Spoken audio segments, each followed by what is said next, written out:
በስመ አብ ወወልድ ወመንፈስ ቅዱስ አሐዱ አምላክ። በስመ አብ ወወልድ ወመንፈስ ቅዱስ አሐዱ አምላክ። በስመ አብ ወወልድ ወመንፈስ ቅዱስ አሐዱ አምላክ አሜን። የአባቶቻችን አምላክ የቸርነት ባለቤት ቸሩ እግዚአብሔር ከዚህ ሰዓት ከዚህ ዕለት ያደረሰን ስለ ቸርነቱ ስለ መሐሪነቱ ቅዱስ ስሙ የተመሰገነ ይሁን። እንዴት ዋላችሁ? እንዴት ሰነበታችሁ? ቸርነቱ ይቅርታው ምሕረቱ በጎነቱ ለዘላለም የባሕርይ ገንዘብ የሆነ እግዚአብሔር አብ እግዚአብሔር ወልድ እግዚአብሔር መንፈስ ቅዱስ ለአምላክነቱ እንደሚገባ ቅዱስ ስሙ በድጋሚ የተመሰገነ ይሁን።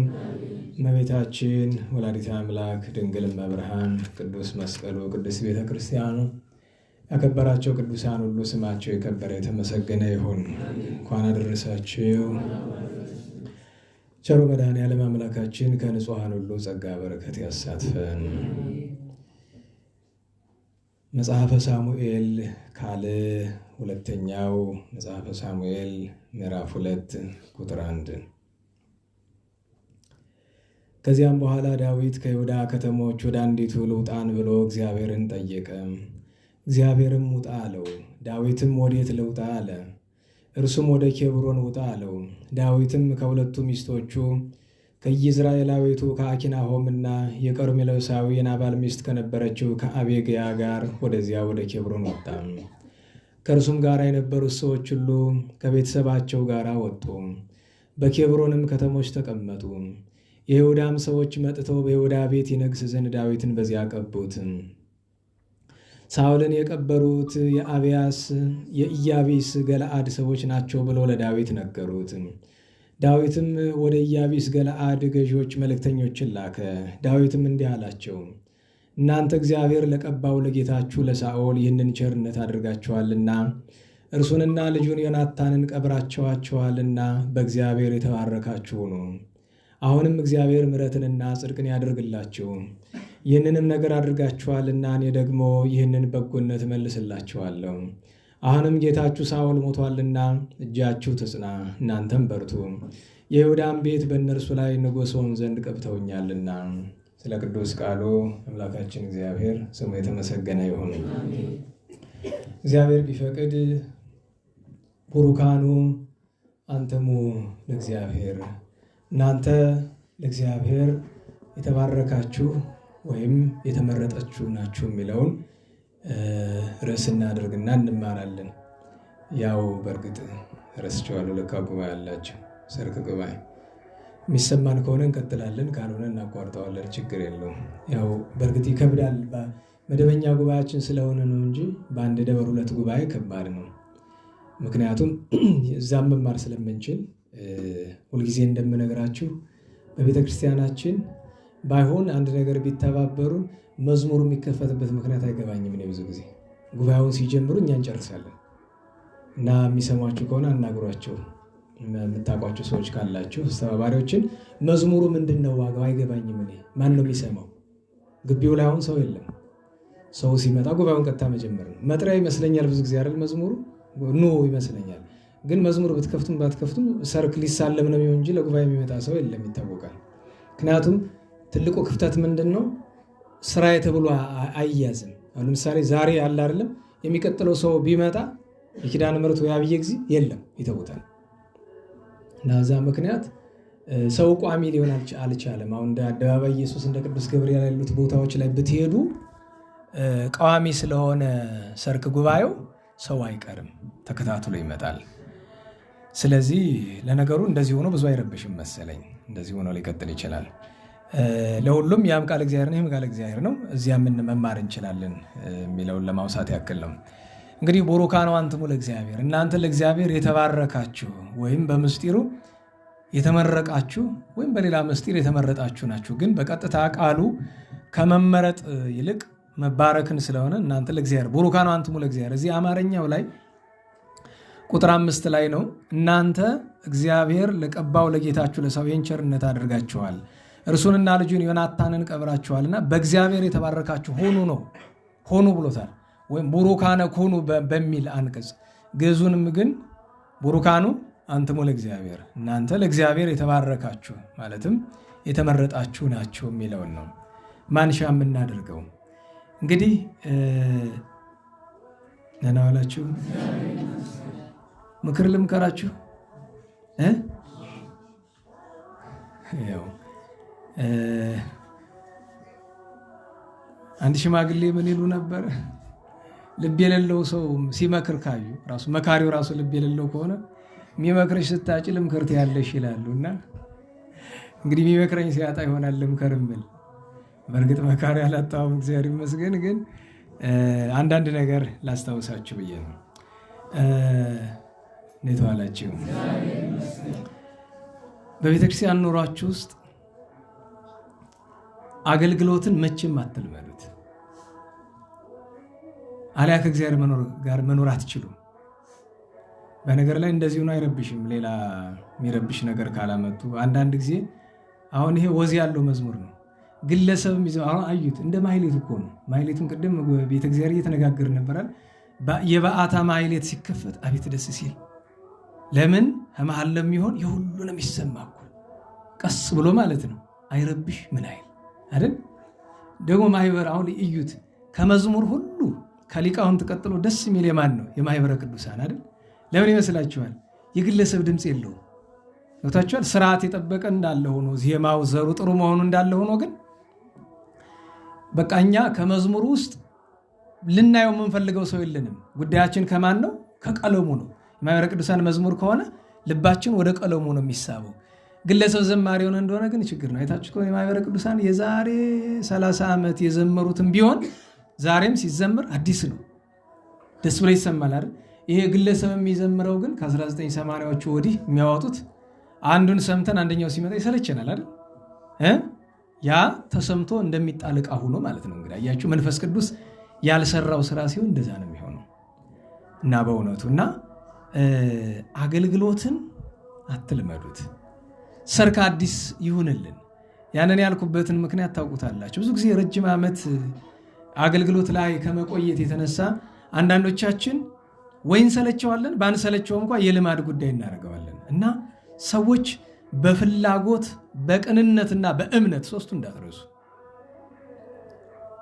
እንዳትረሷቸው።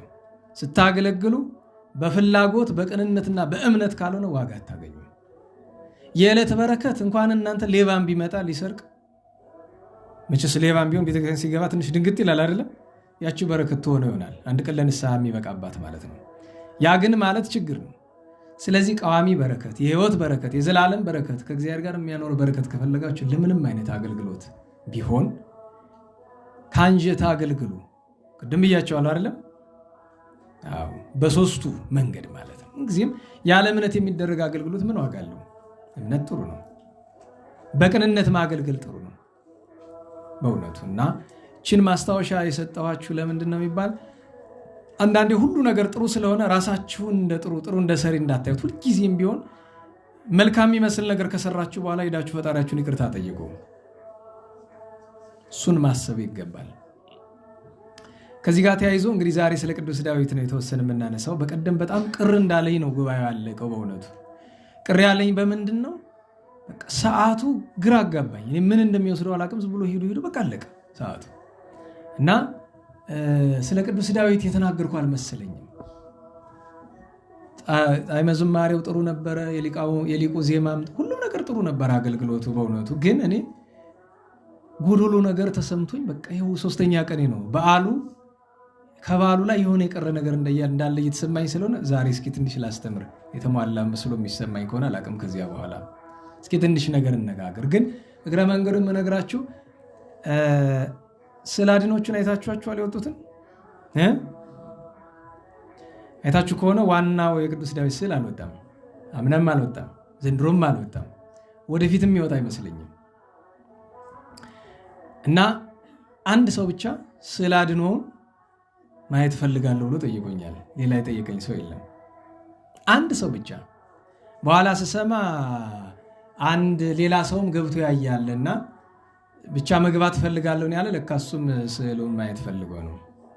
ከዛ ግን ከሱ ጋር ተከታትለው 5 ሰዎች ገቡ። እነሱ ብቻ 5 ሰዎች ብቻ ገብተው እጅ ነስተው የሚያደርሱትን አድርሰው ወጥተው ሄዱ።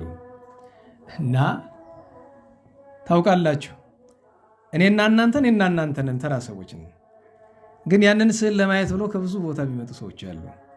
ከብዙ ቦታ ብስላችሁ እንደኔና እንዳይነት አሜሪካ፣ አውሮፓ ወይ አዲስ አበባ ምናምን አይደለም፣ ከሌላ ቦታ እና ቅር ብሏቸው ስለነበረ ለምንድን ያልወጣ ሲሉኝ፣ አይ ያልወጣበት ምክንያት 2 ነው። አንደኛ ከዚህ በፊት ፎቶ አንስታችሁ ሌላ ቦታ እንዳትለጥፉ ብዬ ተለጥፎ አይቻለሁ። ከሱም አልፎ የባጃጅ ቦታ ላይ ተቀምጦ አቆሽሸውት ብዙ ነገር። እኔ ታውቃላችሁ ይህንን የቅዱስ ዳዊት ስዕል ከሌላው ስዕል ለየት የሚያደርገው ምንድነው ካላችሁ፣ ቅዱሳት ስዕላት እንዳያያዝ ነው። ካከበርከው ያከብርሃል፣ ከናከው ያዋርድሃል። ቅዱሳት ስዕላትን በክብር መያዝ ነው። ምክንያቱም ቅዱሳት ስዕላትን ያረከስናቸው ፕሪንት እያደረግን በየቦታው እየለጣጠፍን ነው። አለማክበራችን ነው ትልቅ ጉዳት ያመጣብን እና ስለዚህ ያ በጣም ስላበሳጨኝ ከዚህ ከጉባኤ መካከል ያለ ሰው ነው ለዛ ለሚለጥፈው ሰው ወስዶ ለዛ ዱርዬ ለዛ ሌባ ወስዶ የሰጠው፣ ለዛ ሸቃጭ በገና አስተምራለሁ እያለ ለሚሸቅጥ ሌባ የሰጠው እዚህኛ ውስጥ ያለ ሰው ነው። ስለዚህ በአንድ ሰው አለመታመን ለሁሉም ይቀራል። ሁለተኛው ያልወጣበት ምክንያት ግን አለመውጣቱ ብዙዎቻችሁ ትርጉም ስላልሰጣችሁ አለመውጣቱ ጥሩ ነው። ምክንያቱም ለምን ብሎ የጠየቀ ሰው የለም፣ ልይ ብሎ የተመኘ ሰው የለም። ለምን ብትሉ የስዕሉ ፍቅር የሚያድርባችሁ በስዕሉ ያደረው ቅዱስ ፍቅር ሲኖረን። ለዛ ነው በልማድ አይሆን። ብዙ ሰው አገልግሏል። ከአንጀቱ ያገለገለ ስንት ሰው ነው? እግዚአብሔርን ምንም አድርገ ማስደሰት አትችልም። ቅድም እንዳልኩ በእምነት በቅንነት እግዚአብሔርን የምታስደስተው በእግዚአብሔር መንገድ ነው። ታውቃላችሁ አንድ ሀቅ ልንገራችሁ፣ ሰማይን አስቡ፣ መንግሥተ ሰማያትን አስቡ። በነገራችሁ ላይ እንኳን እኔና እናንተ ቅዱስ ጊዮርጊስ ከሰማዕታት፣ ቅዱስ ዳዊት ከነገሥታት፣ ቅዱስ ሙሴ ከነቢያት፣ ቅዱስ አብርሃም ከአበው፣ ቅዱስ ዮሐንስ ከሐዋርያት፣ ገብረ መንፈስ ቅዱስ ከጻድቃን፣ ሌሎቹም እነሱን የመሰሉ ቅዱሳን በገድላቸው ብቻ መንግሥተ ሰማያት የሚገቡ ይመስላችኋል? በፍርድ ቀን ከእግዚአብሔር መራራ ከሆነው ፍርድ ከቸርነቱ በቀር ጻድቃን በጽድቃቸው ብቻ አያመልጡም። ይህን ማወቅ አለባቸው። ለዛ ነው ቅዱስ ጴጥሮስ ጻድቅ የሚድነው በምንድን ነው አለ? በጭንቅ ነው። ኃጢአተኛ ታዲያ ወዴት ነው በእግዚአብሔር ፊት መቆም የሚችለው? ስለዚህ መዳኛ መንገዱ ምንድን ነው ካላችሁ፣ ጥቂትም ብትሆን ስለ እግዚአብሔር ፍቅር ብለን እናደርጋት። ገብቷችኋል? ጥቂትም ብትሆን ስለ እግዚአብሔር ለራሱ ደስታ ብሎ ድሃ ከሚያበላ ስለ እግዚአብሔር ብሎ ደም ያፈሰሰ ሰው ሊበልጥ ይችላል። ደም ማፍሰስ ትልቅ ኃጢአት ነው እያለ ማለት ነው። ይህን ማወቅ አለባችሁ። ያ መስሎት ነዋ፣ ለእግዚአብሔር ፍቅር ብሎ ነዋ። እና ምንጊዜም ለእግዚአብሔር ፍቅር ቅድሚያ እንስጥ። እግዚአብሔርን ስለማስደሰት ቅዱሳንን ማግኘት የምንችለው እንደዛ ነው። አሁን እናንተ የቅዱስ ዳዊት ዕለት ጉባኤው ላይ አይናችሁ የተለጠፉ ስዕሎችን ሲያይ ኑሮ ይሆናል። መድረክ ላይ ቁም የምለፈልፈውን ወይ መድረክ ላይ የነበሩትን አገልጋዮች ስታዩ ኑሮችሁ ሊሆን ይችላል። ሌላ ነገርስ ማየት ትችላላችሁ። ለዛ ነው ከአንጀት ቢሆን ኑሮ ሁላችንም እኔን ጨምሮ ክፍተቱ ዋናው ከኔም ጭምር ነው እመወቅሳችሁ የተሻለ እንድትሆኑ ነው እንጂ አሁን ስለመጣ አንድ ሰው መወቀስ ኖርበታል። መታችኋል፣ አገልግላችኋል፣ አክብራችሁ ግን ያገኛችሁት በረከት ከዚያ በላይ ማግኘት ትችሉ ነበር፣ እንችል ነበር። ከዚያ በላይ ብዙ ሀብት ነበረ። ደህና ዋላችሁ። ስዕሉ አልወጣም ግን ወጥቶ ነበር። እዚህ በላይ መናገር አያስፈልገኝም። ለሁሉም ከአንጀት እናገልግል። እንደዚህ ያለ ነገር ብናገር ወይ ላይ ገባችሁ ትልቁ ነገር መስላችሁ፣ ከአንጀት ሲሆን ነው ሁሉ ነገር ጥሩ። እዚህ ያሉ ቅዱሳት ስዕላትን ምን ያለበት ብሏቸዋላችሁ? እንዲሁ ሌላውን ተውትና ማክበር ነው። ማክበር ቅዱሳት ስዕላትን እናክብራቸው። ስንወጣን ስንገባ እንስገድ። ምክንያቱም እኛ አስቡት፣ ፊት ለፊት ቅዱስ ቶማስ ዘመራስ ይታያል አይደለም? ስዕሉ ፊት እኮ የምሰግደው ለቅዱስ ቶማስ ዘመራስ ነው። ልብ በሉ፣ በስዕሉ ላይ ቅዱስ ቶማስ ዘመራስ አለ አይደለም? በቅዱስ ቶማስ ዘመራስ ላይ ማን አለ? እግዚአብሔር አለ። ቅዱሳንን የምንሰግድላቸው እግዚአብሔር ስላደረባቸው ነው። ስላት የምንሰግድባቸው ቅዱሳን ስላደሩባቸው ነው አይደለም? ስለዚህ የምንሰግደው ዞሮ ዞሮ ለእግዚአብሔር ነው። ላደረበትም በጸጋ በአክብሮ እንሰግዳለን እና በራሳችን ፍላጎት አንኖር። ክርስትናን ለኛ እንደሚመስለን ስናገለግል ከአንጀት ይሆን። ይሄ ስል ሁላችሁም የሚመለከት አይደለም። አንዳንዱ ሰው በልማድ የሚያደርገውን ሰው ስለማይ እና ድካሙ ብዛቱንና የሚያገኘውን የበረከት መጠን ሳስበው አዝናለሁ። ሁላችንም ኃጢአተኞች ነን፣ ከኔ የሚከፋ አይኖርም። በዚህ ዘመን ማንም ሰው ሊመኘው የማይገባ ነገር ቢኖር ማስተማር ነው አይደል? አስተምር ስትባል መልስ ምንድን ነው መሆን ያለበት? እምቢ ነው። አባ ጵላን የሚባል ጻድቅ ታውቀው የለ? በዚህ በቅዱስ ያዕቆብ ትርጓሜ ያለው ዜና በው ላይ ታሪኩ የተጻፈው በቅቶ ከቅድስና ደረጃ ደረሱ። የእግዚአብሔር መልአክ ተልኮ መጥቶ እግዚአብሔር ሲል ጌታ ስበክ ይልሃል፣ አስተምር አለው። መልሱ ምንድን ነው? እምቢ። ልብ በሉ፣ ተራ ሰው አይደለም እያለው ያለ ማን ነው የሚለው? እግዚአብሔር። ማንን ልኮ? መልአኩን ልኮ። አልፈልግም አለ። ሁለተኛ መልአኩ ተልኮ መጣ፣ አልፈልግም አለ። በሶስተኛው ማን ይመጣል? ራሱ ባለቤቱ ጌታችን። ለምንድን ነው ብሎ ሲሉ ጌታ አንተ ታውቃለህ፣ እኔ ችሎታ የለኝም፣ ከወጣሁ ምጠፋበት ነው የሚሆነው እና ምን ይሻላል አለ። ያችን ምፈራትን ነገር አርቅልኝና እሺ ብሎ አለ።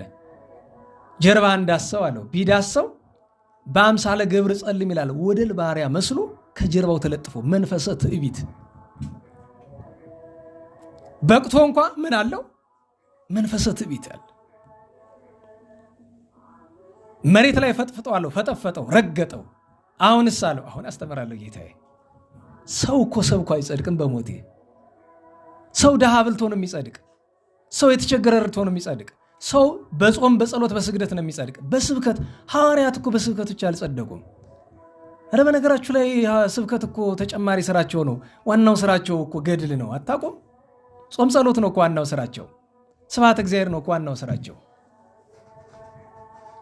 እና እሱም ማስተዋል አለብን፣ በጣም ይገባናል።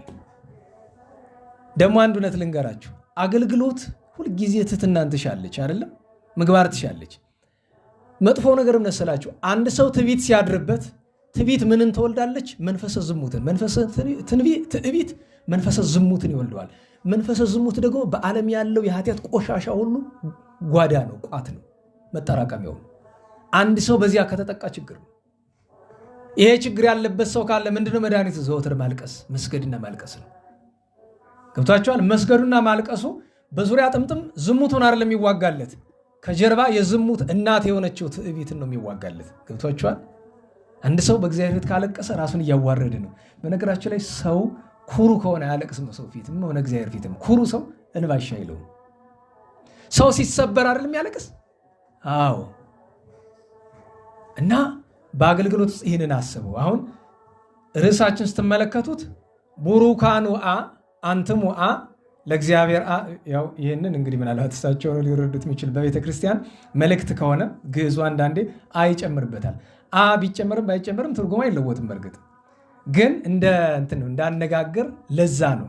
በግዕዝ ቋንቋ ውስጥ ሲነገር ለመልእክቱ አጽንኦ እንደ መስጫ ነው። እኔ በልጅነት ይገርመኝ ነበረ። መምህራችን ስጠይቃቸው የትርጉም ለውጥ አያመጣም። ለምሳሌ ቡሩካኑ አንትሙ ለእግዚአብሔር ያለውና ቡሩካኑ አንትሙ ለእግዚአብሔር ይላል። እቺ ምንድናት ካላችሁ ትርጉሙን በቀጥታ ነው ብዬ ልነግራችሁ አልችልም። ግን አጽንኦ መስጫ ነው። እናንተ ለእግዚአብሔር የተመረጣችሁ ናችሁ፣ እናንተ ለእግዚአብሔር የተባረካችሁ ናችሁ ብሎ ያመጣ ነው ርዕስ። መጨረሻ ላይ መልካም ነገር ግን በተግሳጹ ልጀምረው ብዬ ነው። ምክንያቱም ለዚህ ለቅዱስ ዳዊት አገልግሎት ብቻ ሳይሆን ለማንኛውም አገልግሎት ይሁን፣ ለምህላውም ይሁን፣ ደራሽ ለማጽዳት የሚሆን እነዚህን አንዳንድ ነገሮችን ለማስተካከል የሚሆን ምንም ነገር ሲደርስ ካንጀት ምስባክ ስታቀርቡ በአራት ወንጌላውያንና በሰለስቱ ምዕት ካንጀት ቃሉን ትመለከታላችሁ፣ ምስጢሩን ታያላችሁ። ይሄ ለዚህ የተሰበከ ነው። በዚህ ላመሰግንበት ነው። ለምሳሌ ዛሬ ወሥጋሆሙኒ ለጻድቃኒከ ለአራዊተ ገዳም ለመቃብያን የተሰበከው አይደል? ገሎ ጥሏቸው የለ አራዊት እንዲበሏቸው፣ ለዛ ነው ለአምስቱ መቃብያን። እና እሷን ማስታወሻ አንድ ልሰጣችሁ ፈልጋለሁ። ሁለተኛው ነገር በኋላም አስታውሻችኋለሁ፣ ግን እቺ ሁለቱም መልእክቶች ሰው መጨረሻ ላይ ድንገት ዘግይቶ ይመጣ ካለ በኋላ እናገራለሁ። የልደት አሁን የቅዱስ ዳዊትን በዓል እግዚአብሔር ረድቶን ጨረስን። እንግዶችንም ሸኘን። አሁን ቀሪው ልደት ነው። ታውቃላችሁ አባቶቻችን በትርጓሜ ምን ይላሉ? እንደ ልደት ቅርጫ ይባላል አይደለም? ትርጓሜ ሲነገር በልደት ጊዜ ሰዎች ብዙ ጊዜ በግ አይገዙም እንደሌላው ጊዜ። ለምሳሌ የአዲስ ዓመት የትንሣኤ የመሳሰለው ብዙ ሰው ምንድነው በግ ነው የሚገዛ። የልደት ግን ብዙ ጊዜ የሚገዛ ምንድነው? ቅርጫ ነው አይደለም? ይህንን ያደረጉበት አባቶቻችን ሲነግሩን የልደት እንኳን ሰው እንስሳት በጌታ ልደት ደስ ብሏቸዋልና ማንም ሰው አዝኖ እንዳይውል አባቶቻችን ቅርጫ ያደርጉና ከሰፈር ያዋጣውም ገንዘቡን ያላዋጣውም እኩል እንዲደርሰው ያደርጋሉ። ገብቷቸዋል? ይሄ ነው የጌታ ልደት ማክበር ማለት እንጂ አንተ ቤት ስጋ እየጠበስክ እየበላ ሀበን ስጋ ዘጠብሶ እንደሚለው እንደዛ እንደ ኤሊ ልጅ እንደ ፊንሃስ እንዳትሆኑ። አምጣ እኔ ጠብሼ የምበላውን ለሌላው ምን አገባኝ አይባልም። ገብቷቸዋል? ጎረቤትህ ስጋ ከሌለው አንተ ስጋ ምን ያደርግልሃል? እኔ በሞቴ በነገራችሁ ላይ እንዴት ወደ ክርስቶስ ቤታችን ይገባል ታዲያ? አንተ በክርስቶስ ፊት ባለጠጋ ነህ ምስኪን ነህ? ንገሩኝ። አንተ ከጎረቤት ያለውን ምስኪን እየተራበ በበዓል እያዘነ ዝም ካልከው አንተን ክርስቶስ እንዴት ብሎ ይመለከታል? እንዴት ወደ ቤት ይገባል? ስለዚህ ለዚህ እንደ አማራጭ የምንወስደው ምንድን ነው? ሁላችን በየቤታችን የቻልነውን የራሳችን እናድርግ። እንደ ጉባኤ ግን በልማድ አነጋገር ሊለምኑ ያፈሩ እንደዚያ ይባላል አይደለም? እነዛን ወንድም እህቶቻችን፣ እናቶቻችን፣ አባቶቻችን ስማቸውን ታመጣላችሁ። ሁልጊዜ የሚደረግ ነገር ስለሆነ ማሳሰቢያው ነገር ሁለት ነው። እንግዲህ ከቻለን ብዙ ለመያዝ እንሞክራለን፣ 100 በላይ ለመያዝ እንሞክራለን። ግን አንደኛ ማናችሁም ቢሆን ከ3 በላይ ማምጣት አትችሉም። ገብቷቸዋል? ከ3 በላይ ማምጣት አትችሉም፣ ለማዳረስ እንዲመች ማለት ነው። ገብቷቸዋል? አንድ ሁለተኛውና ማስጠንቀቂያው ግን የልደት ቀን ሰዓት ንገሩኝ። ገደብ አልነጋም፣ ትንሽ ከፍ አድርጉላቸው።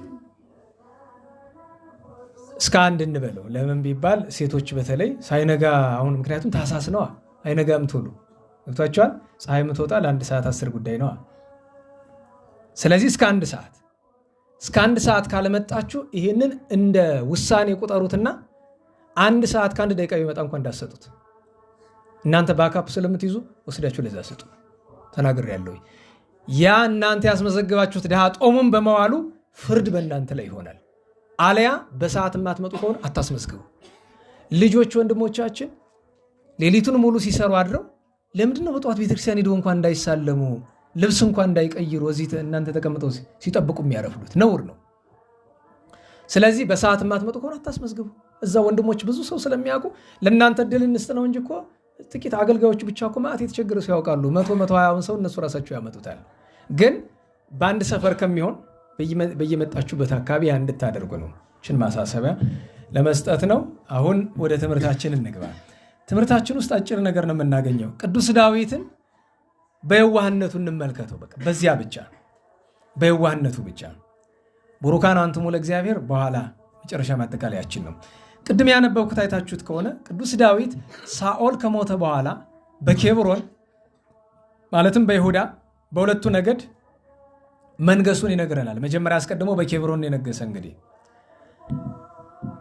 ቅዱሱ ሰው ከዚህ ታሪክ አስቀድሞ እዚሁ መጽሐፈ ሳሙኤል ካልዕ ምዕራፍ 1 ላይ በአንድ ስፍራ ተቀምጦ እያለ አንድ መልእክተኛ ልብሱን አስልቦ አመድ ነስንሶ ይመጣል። ይሄ በእስራኤል ባህል የሐዘንተኛነት ምልክት ነው።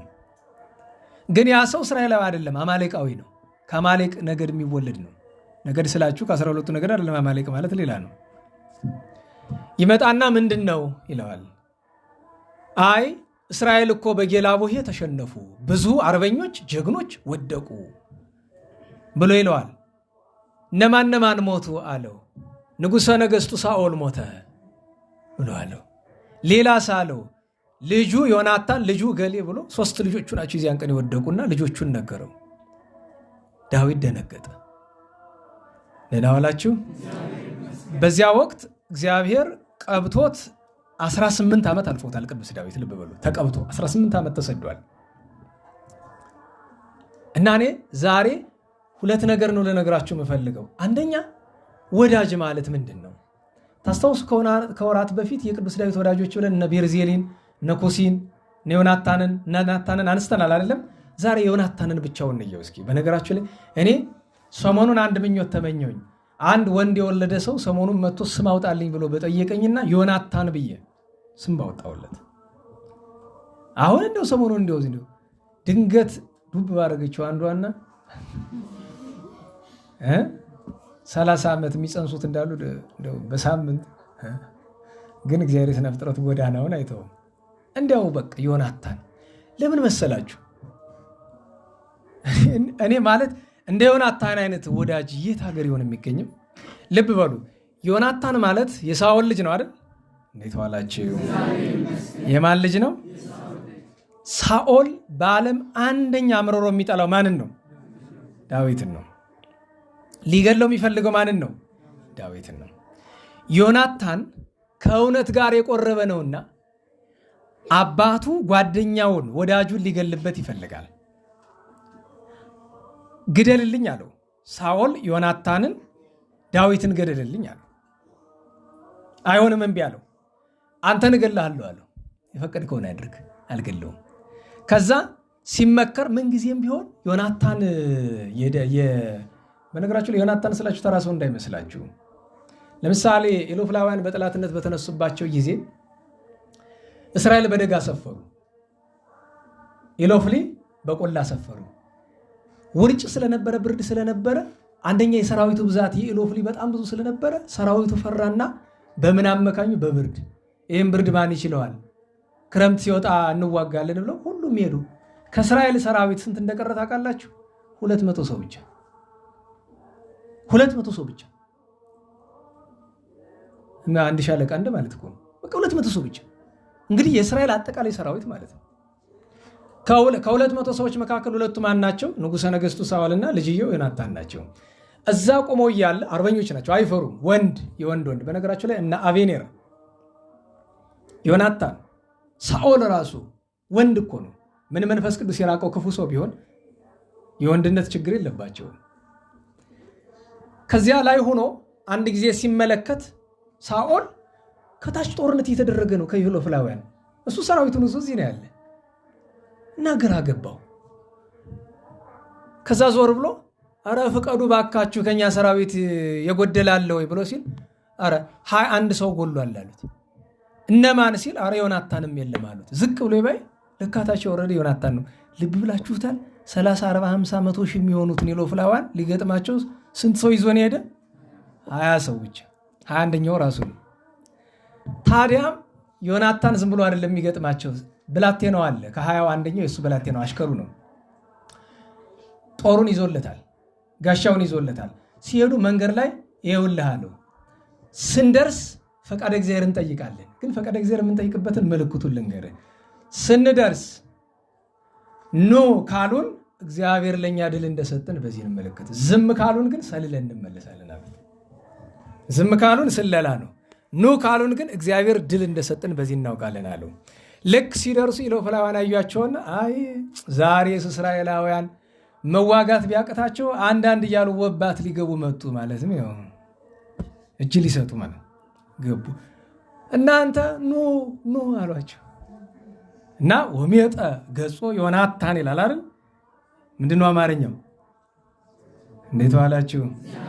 ወሜጠ ገጾ ዮናታን። እስቲ ተርጉሙት። ዮናታን ምን በሉ እንጂ ፊቱን እሱ ጥሬ ዘር ነው፣ የወንድ ፊቱን አጠቆረ ነው የሚለው ትርጓሜ ላይ። ወሜጠ ገጾ ማለት አምጣ ነው።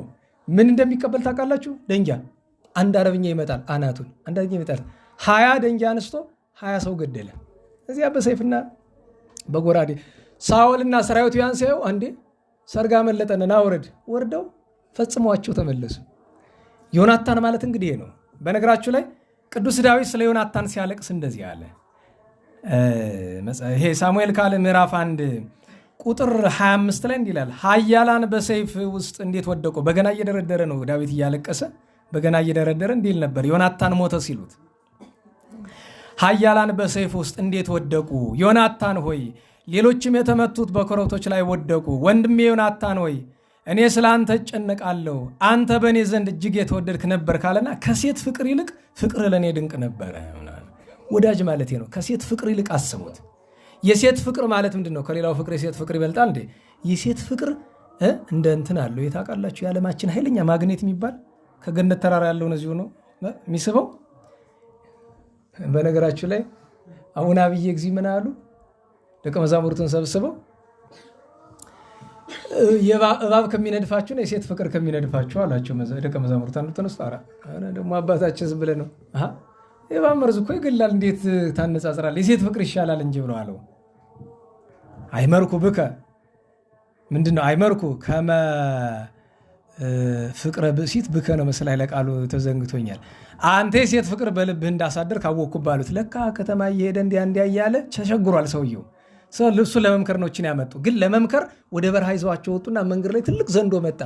በትምህርተ መስቀል ቢሉት ከሁለት ተከፈለ። በዚያ ነው ጨውቱ የተጀመረው። የሴት ፍቅር ሲባል ለእናንተም እንደዚያ ነው። ይኸውላችሁ ትዳር ውስጥ ሆኖ ባል ሚስቱን ሚስት ባሏን የምትወድ ችግር የለውም። የሴት ፍቅር ሲባል ግን ታውቃላችሁ አይደለም? ሴት የላከችው እንኳን ጅብ አይፈራም ሞት ይባላል አይደል? እንሰማችሁ? እውነቴን ነው። አንድ ሰው ወደድኩ ካለ እኮ በቃ ይሄ እንዳበደ ውሻ ነው የሚዘረክርክ። ትክክለኛ ፍቅር ከሆነ አንድ ሰው አንዲትን ሴት ከሁሉ አብልጦ መውደድ አለበት? ምን ስለሆነች? ነናዋላችሁ እናቴን አብልጬ እወዳለሁ ማለቱን እንኳን እንነቅፈዋለን አይደል? ምክንያቱም ፍቅር ከሆነ ሁሉንም መውደድ ነው አይደለም? እሺ እናቱን ለመውደድ አንድ ምክንያት አለው። እሱ ምንድነው? የእናትነት ስራ ስለሰራችለት። ያቺ ሴት የወደዳት ምን ሰርታለት ነው?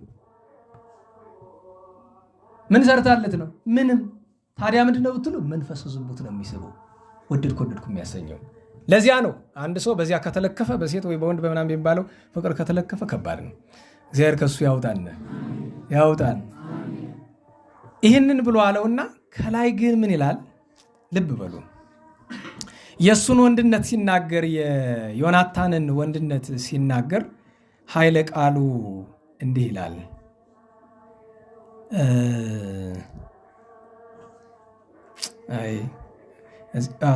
ሳኦልና ዮናታን የተወደዱና ያማሩ ነበሩ። ኧረ ቆይማ እሱን ሳልመጣበት አንድ ነገር ሌላ ላስታውሳችሁ። ልብ በሉ። ዮናታን የዳዊት ወዳጅ ነው ብለናል። ሳኦል ግን ጠላቱ ነው። እግዚአብሔር ዳዊትን ለማዳን 18 ዓመት ሙሉ የተጠቀመበት ዮናታንን ነው። ሊገለው ሲወጣ መጣ፣ በዚያ ከሄደ በዚያ ሄዶላል፣ በዚህ መጣ በዚህ መጥቶልሃል እያለ እየተከታተለ አድኖታል። ሳኦልን ግን ጠላቱ ሆኖ ሳለ ቅዱስ ዳዊት ሳኦል ሞተ ሲባል ሳኦልና ዮናታን የተወደዱና ያማሩ ነበሩ አለ። እኔ ሌላ ነገር አይደለም። በነገራችሁ ላይ አፍቅሮ ጸላይቱን ተመልከቱ። ጠላት መውደዱ የዋህነቱን 18 ዓመት አይደለም 18 ሰዓት ኧረ ለ18 ደቂቃ ያሳደደን ሰው የተወደደ ነበር እንላለን። እንዴት ዋላችሁ? አንድ ቀን አንድ ሰው መጥቶ ቢሰድበን እንኳን የሰው የተወደደ ነው እንላለን አንልም። ሳኦል ምኑን የተወደደ ግን እሱ ጠላቱን የሚወድ የዋቅን ሰው ቂም በልቡ የማይቋጥር ነበርና የተወደደ ነበረ አለ። መዝሙሩን የተወሰኑ ኃይለ ቃላትን ላንበብላችሁ። እናንተ የላቦ ተራሮች ሆይ ዝናብና ጠላ ይውረድባችሁ፣ ቆርባንንም የሚያበቅል እርሻ አይሆንባችሁ። የኃያላን ጋሻ በዚያ ወድቋልና የሳኦልም ጋሻ ዘይት አልተቀባምና ከሞቱት ደምና ከኃያላን ስብ የዮናታን ቀስት ባዶውን አልተመለሰችም። እችን በብዙ የመጻሕፍት ቃል ታገኛላችሁ። ቀስተ ዮናታን ኢትገብ ራቃ ነው የምትባለው። ዮናታን ቀስት ከሰደደ፣ ጦር ከወረወረ፣ ሰይፍ ከመዘዘ ደም ሳይቀባ አይመለስም። የወንድነቱ መለኪያ እሱ ነው። ለሁሉም ዮናታንን ያህል ወዳጅ ሲሞት ዳዊት እንዴት አያልቅስ? ግን የዋህነቱን የሚገልጠው በዮናታን ሐዘን ማልቀሱ አይደለም። የዋህነቱን የሚያሳየው በጠላቱ በሳኦል ማልቀሱ ነው። በሱ ብቻ አይደለም። ከዛ እንደገና ደግሞ አቤኔር የሚባል ዳዊትን 18 ዓመት ሲያሳድደው የነበረ የሳኦል የጦር ሰራዊት አለቃው አለ። አቤኔር የሚባል አሽከሩ የነበረ በኋላ የጦር አለቃ የሆነ አቤኔር ሲገደል ምርር ብሎ ነው ያለቀሰ ብቻ ሳይሆን ምግብ አልበላም ብሎ ጦም ነው ብሎ ያደረ። እሱን የገደሉትን ከሱ በፊት ይቅርታ አድርጉልኝ። እንዴት ዋላችሁ? ከሳኦል ልጆች መካከል አንዱን ዮናታን ነው ብለናል አይደል? ሁለተኛው ኢያቡስቴ ይባላል። ኢያቡስቴ ታውቃላችሁ? የዓለም ታሪክን ስትመለከቱ በእኛ ቤተክርስቲያን ታሪክ፣ በእስራኤል ታሪክ የመጀመሪያው ንጉሥ ማን ነው? ተናገሩ። ሁለተኛው ማን ነው? ዳዊት ነው የምንል አይደለም። በዓለም ታሪክ ውስጥ ግን ሁለተኛው ኢያቡስቴ ነው የሚለው። ግር እንዳይላችሁ እንደዚህ የሚል መጽሐፍ ብታዩ።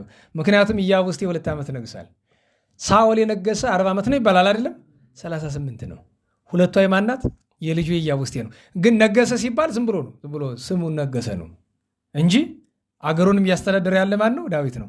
ኢያቡስቴ 2 ዓመት ከአቤኔር ጋር ሆኖ ቆየና አቤኔር በነገራችን ላይ ቃሉ ስናገረው ቤ እየመሰላችሁ እንዳይሆን አበ ነው አበኔር፣ ግን ለፍጥነት ሲባል አቤኔር ቤ ይመስላል፣ ግን አበኔር ወይም አበኔር ነው። አበኔር ማለት የኔር ልጅ ማለት ነው በእነሱ ቋንቋ። ሳኦል ከሞተ በኋላ የሳኦል ቁባት ነበረች። ከእሷ ጋር ሂዶተኛ ማን? አቤኔር። በዚህ ጊዜ ኢያቡስቴ ቅር አለው እና ጠርቶ እንዴት ከአባቴ ቁባት ጋር ትተኛለህ አለው። ስማ እግዚአብሔር የቀባው ሁሉን በእጁ የሰጠው ዳዊት እሱን እኮ ነው እየተከላከልኩልህ ያለ፣ ከዳዊት እኮ ነው የምከላከልህ፣ ብተው 1 ቀን አታድራትም ብሎ አለው። ከዚያ በኋላ እሱ በሌለበት ስፍራ የሳኦል ባሮች የነበሩት 2 ሰዎች ሄደው የኢያቡስቴን አንገት ከተኛበት ቦታ ላይ ቆርጠው ይዘውት ሄዳሉ ወደ ቅዱስ ዳዊት። አስቀድሞ ሳኦል ሲሞት የአማሌቃዊ መጣ ብያቸዋለሁ አይደለም?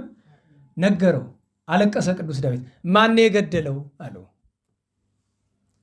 እኔ ነኝ አለ። የኔ ያለበት ምክንያት አባቶቻችን አንድም ውሸቱን ነው አንድም እውነቱን ነው ይላሉ። አንድም ሲባል ያስኬዳል አያስኬድም? እንዴት ዋላችሁ? አንድም ውሸቱን ነው አንድም እውነቱን ነው። አንድም ውሸቱን ነው እሸለም ብሎ ነው። ምክንያቱም ነፍሱ ልትወጣ ጫፍ ደርሳ ስለነበር የሳኦል። ምክንያቱም ሳኦል ከኢሎፍሊ ጋር ከመጣላቱ በፊት ከነቢያት ማንን ያናገር? እግዚአብሔርን ማናገር ፈለገ። እግዚአብሔር አንዴ ተለይቶታል። በቃ ሲነግሩት ስላልሰማ አንዴ ተለይቶታል። ስለዚህ የነበረው አማራጭ ምንድነው? ሳሙኤልን ከመቃብር ማስነሳት ፈለገ። ስለዚህ የት ሄደ? ወደ እንዶራዊት ሴት። ያቺ እዛ እንዶራ አካባቢ ብዙ ሰዎች ነበሩ። ይሄ ሟርተኞች ማለት ነው። የሙታንን መንፈስ እናስነሳለን የሚሉ። በነገራችሁ ላይ ሰው ከሞተ በኋላ ማስነሳት የሚችሉ ቅዱሳን ብቻ ናቸው። ብዙ ጊዜ አንዳንድ ሰዎች የሞተ ሰው አስነሳን ምናምን ሲሉ ካያችሁ ጋኔኑ ያንን መስሎ እየወጣ ነው እንጂ ማንም ሰው አስቡት። ሰይጣን ያደረባቸው ጠንቋዮች እንዴት ነው ነፍሱን ስጋውን እሺ ከመቃብር እንደምን የሚያወጡት? ነፍሱን ከገነት እንዴት ነው የሚያመጧት? ጻድቅ ከሆነ እንኳን ከገነት አልኳችሁ ከሲኦል ማምጣት አይችሉም። ሳኦል ሄዶ ልብስ ቀይሮ፣ ምክንያቱም ሳኦልን የፈጃቸው እነዚህን መተተኞችን የፈጃቸው ሳኦል ነው። ልብስ ቀይሮ ተራ ሰው ሄዶ ያችን እንዶራዊት ሴት አገኛትና ያችን እንዶራዊት ሴት ጠየቃት። ምን ሲል? እባክሽን ሳሙኤልን አስነሽልኝ። አየለም ሳኦል ዘመዶችን ፈጅቷቸዋል። አንዲት እኔ በተርፍ እኔም ልታስፈጀኝ ነው፣ አልፈልግም፣ ግድ የለሽም እባክሽ አላት። እሷ ልታስነሳ ብላ ወደ ሳሙኤል ቅዱስ ሳሙኤል መቃብር ስትሄድ እግዚአብሔር አስቀድሞ ሳሙኤልን አስነሳው። ምክንያቱም እሷ ከደረሰች ማለት ሳሙኤልን አስመስሎ ጋኔኑን ነው የምታመጣው እሷ። ስለዚህ ሳሙኤል ራሱ ተነሳ። ሳኦል አላየውም። ማን አየው? እሷ አየችው። መናፍስት ከጥልቁ ሲወጡ አየኋለች። መናፍስት በአማርኛው መጽሐፍ ቅዱስ እንዲሁም አማልክት ነው የሚለው። ማንን አይታ ነው?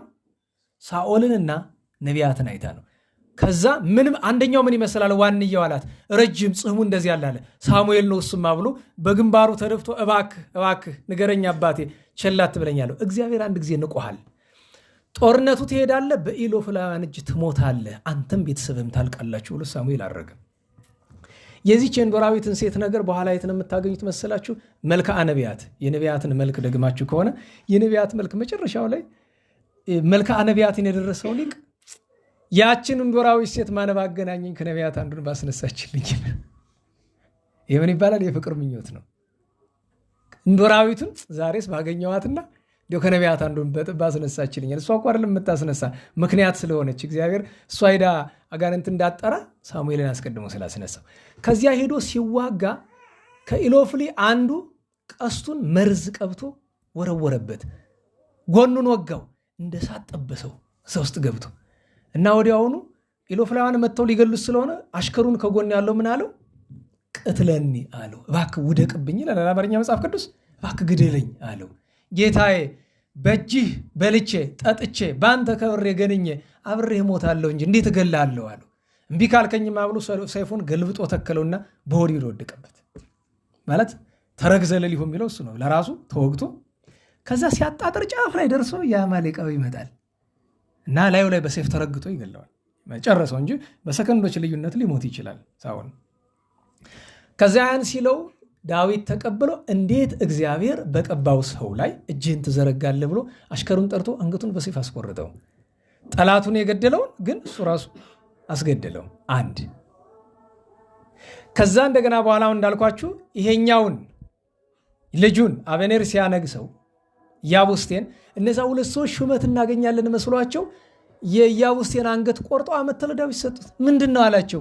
የጠላትህ ልጅ ይሄው ነገስኩ ብሎ የሚያስቸግረውን ይሄው ፈጸምንልህ፣ ጠላት ሁሉ ጠፋልህ እና ጠላትን ያጠፋልህ እግዚአብሔር ይመስገን አሉት። ደግሞ ልብ በሉ መጥፎ ስራ ሰርቶ እግዚአብሔር ይመስገን ምን አላቸው? አዎ ጠላቴን ሁሉ ያጠፋ እግዚአብሔር ይመስገን፣ ነገር ግን በዚህ ብላቴና ላይ ክፉ አድርጋችኋልና እናንተ ዋጋችሁ ሞት ነው፣ እንደቆረጣችሁ ታስቆርጣችኋለሁ ብሎ ሁለቱንም። ይሄ ነው ዳዊት ማለት። አያችሁ፣ ሁለት ጊዜም የተበቀለ ለማን ነው? ለጠላቶቹ። ግን አንዱነት እንዳትረሱ፣ ቅዱስ ዳዊት ለሳኦልም ለኢያቡስቴም ለሱ እንደገና ለልጅ ልጁ ለሜምፊቦስቴ ለሚባለው ለነዚህ ለሶስቱም ቸርነት ያደረገበት ምክንያት ምንድን ነው ብትሉ የፈለገ ጠላቶቹ ቢሆኑ ምናውያን ናቸው። እንዴት ዋላችሁ? ምናውያን ናቸው። እምነታቸውስ ምንድን ነው? የእስራኤልን አምላክ የሚያመልኩ ናቸው። ነገር ግን ዳዊት ለኢሎፍላውያን ይራራል? ነገረኝ። ለአማሌቅ ይራራል? ለአሞን ይራራል? ለሞዓብ ለሜዶን ይራራል? ለምን ቢባል እግዚአብሔር እነዚያንማ እንዲቀጣ እንዲያጠፋ አዞታል። ስለዚህ ይኸው እችን የምትወስዷት ለምን መሰላችሁ?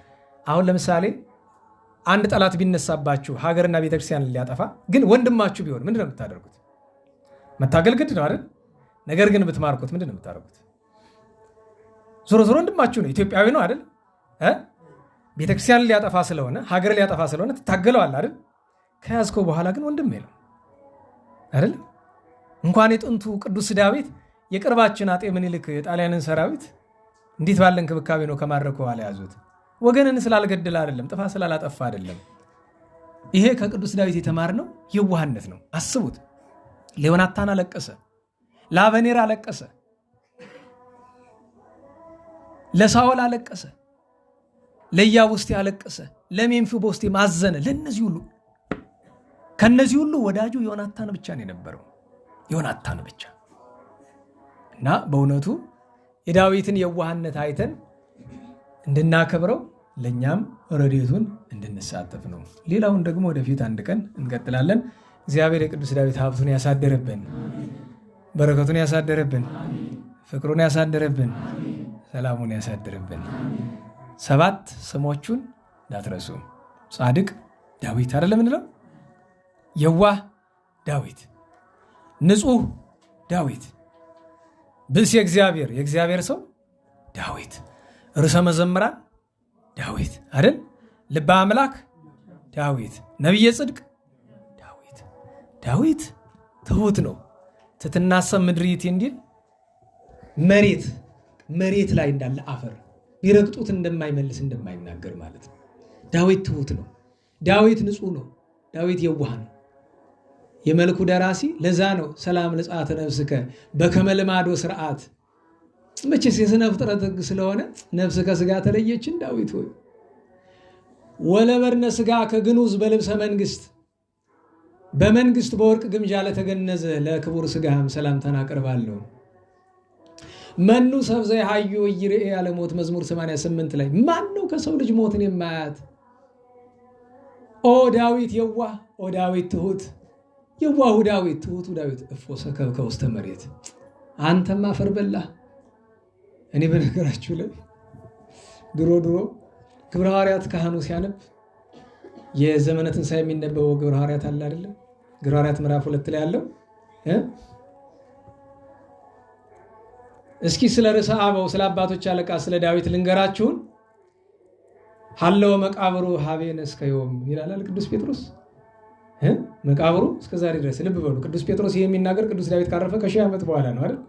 መቃብሩ እስከኛ ድረስ አለ። አሁንም አለ እኮ መቃብሩ አይደል? እዚህ ኢየሩሳሌም የሄዱ ሰዎች ይሳለሙታል። የቅዱስ ዳዊት መቃብር አስባችሁታል? ያ ክቡር ሰው ያ ቅዱስ ሰው የተቀበረበት ስፍራ ነው። መቃብረ ዳዊት ይባላል። የጽዮን አምባ ያለችበት ደብረ ጽዮን ላይ ኋላ አሸሽተው ወስደው ኢየሩሳሌም ጫፍ ላይ አድርገውታል። አሁን ያለበት ስፍራ ላይ በእርግጥ ውስጡ ላይ ስጋው ተፈልጎ ይገኛሉ። ሌላ ነገር ነው እግዚአብሔር ሰውሮት። ምክንያቱም አይሁድ ስለሆነ የያዙት እነሱ ደግሞ የዳዊት ልጅ የዳዊት ፈጣሪን የሰቀሉ ናቸውና ክቡር ስጋውን ለማግኘት አቅሙ የላቸውም። ትናንት አንዲት ኩታራ ከአውሮፓ አካባቢ የምትኖር ናትና ወደ አውሮፓ ውስጥ ያሉ አንዳንድ ቦታዎችን ስትጎበኝ እዚያ ጣሊያን ትደርስና ሮም አለ አይደለም፣ ይሄ ቫቲካን ደህና ዋላችሁ። ቫቲካን ውስጥ የሌለ ነገር የለም። አስቡት፣ ጴጥሮስና ቅዱስ ጳውሎስ የተቀበረው እዚያ ነው። ጣሊያን ውስጥ ምን የለ? የጌታችን መግነዝ አለ አይደለም። ቱሪን ካልተሳሳት ወይ ቬኒስ ወይ ቱሪን እንደዛ አካባቢ አለ አይደል? አስባችሁታል? እና እዛ ሁሉ ነገር አለ። የሚያሳዝነው ነገር ግን በዚህ የቅዱሳንን ስላይታችሁ በዚህ የግብረ ሰዶማውያን ምልክት ያላችሁ እዛ ውስጥ ይሄን እንግዲህ ለምስክርነትም ባይኑ አይታለች። እንደው የቪዲዮ የኢንተርኔት ነው እንዳንለውም ማለት ነው። እና እነሱ መንፈሳዊ ነገሮችን ባለማክበር አንደኛ ናቸው አይደል? እኛ ደግሞ ቅርስ በማጥፋት አንደኛ። ልብ በሉት፣ የጌታ መግነዘኛ ጋር ይኖር እስካሁን ይገኛል? ይጠፋል ወይ ይሰረቃል? አንዱ ነው ሰርቆ የሚሸጠው። ሰው ሰርቆ የሚሸጥ ሰው ሌላ ምን ይገድበዋል? አስቡት። ቅርስ በመጠበቅ አንደኛ እነሱ ናቸው፣ ጎበዞች ናቸው፣ ግን አያከብሩትም። ደግሞ የጌታ መግነዝ ደግሞ እኛ ብናገኘው እልፍ ሞት ነበር የምናስነሳበት። መጀመሪያ ሞተ ልባችን አስነስተን ማለት ነው። እና በእውነቱ እኔ የቅዱስ ዳዊት መንበር ኢትዮጵያ ውስጥ ነው ያለ ይባላል፣ ዙፋኑ ቀመጥበት የነበረው። ምክንያቱም ናቡከደነጾር ኢየሩሳሌምን ባቃጠለና ቤተ መቅደስን ባፈረሰ ጊዜ የዳዊትን ዙፋን ፈንቅለው ጣሉት። መዝሙሩ ላይ ራሱ ትንቢት ተናግሯል እንደዚያ እንደሚያደርጉ እና ያንን ሲያደርጉ አንድ ሰው ደብቆ አውጥቶታል ይባላል። እና እዚያ መከረኞቹ ሲሰደዱ ወደ እኛ ሀገር አመጣውታል ይባላል። መንበረ ዳዊት እንዴት ዋላችሁ? አዎ። እና ለሁሉም እግዚአብሔር አምላካችን የቅዱስ ዳዊትን በረከት ያሳደረብን። ስሙን በድጋሚ እናወሳ። ጻድቅ፣ የዋህ፣ ንጹህ የእግዚአብሔር ሰው፣ ርዕሰ መዘምራን፣ ልበ አምላክ፣ ነቢየ ጽድቅ፣ ሀብታቱሳ ሀብተ መንግስት፣ ሀብተ ክህነት፣ ሀብተ ትንቢት፣ ሀብተ መዊ ድል መንሳት፣ ሀብተ ኃይል፣ ሀብተ ዝማሬ፣ ሀብተ በገና፣ መጨረሻው ሀብተ ፈውስ ነው አይደል? በገናና ፈውስን አንድ ካደረጉ ሰባተኛ ምንድነው የሚሆነው? ምንድነው የሚለው? መንፈሳዊ ዓመታት ይለዋል። እሱ ምስጢር ነው፣ ሌላ ጊዜ የምንነጋገረው። ለሁሉም ማጠቃለያችን ምንድነው የሚሆነው? ስለ ቅዱስ ዳዊት ደስ ብሎ እንድናጠቃልል እግዚአብሔር እንደወደደ በዓሉ ከአንጀት ሲከበር ደስ ይላል። አሁን አዲስ አበባም ታቦት ያወጣሉ፣ እንጦጦ መሰለኝ፣ በዚያም ማዶ የሚያከብሩ ወንድሞች ሁሉም ከአንጀት ካከበረው ስፍራ ሁሉ ረድኤቱ አይለይም፣ በረከቱ አይለይም በእውነቱ። እና እሱን ማሰብ አለብን። ቡሩካኑን ማጠቃለያ እንመጣበታለን። አሁን የቅዱሳኑን ታሪክ ባጭር የሰባት ቀኑን ወደኋላ ተመልሰን እናውሳ።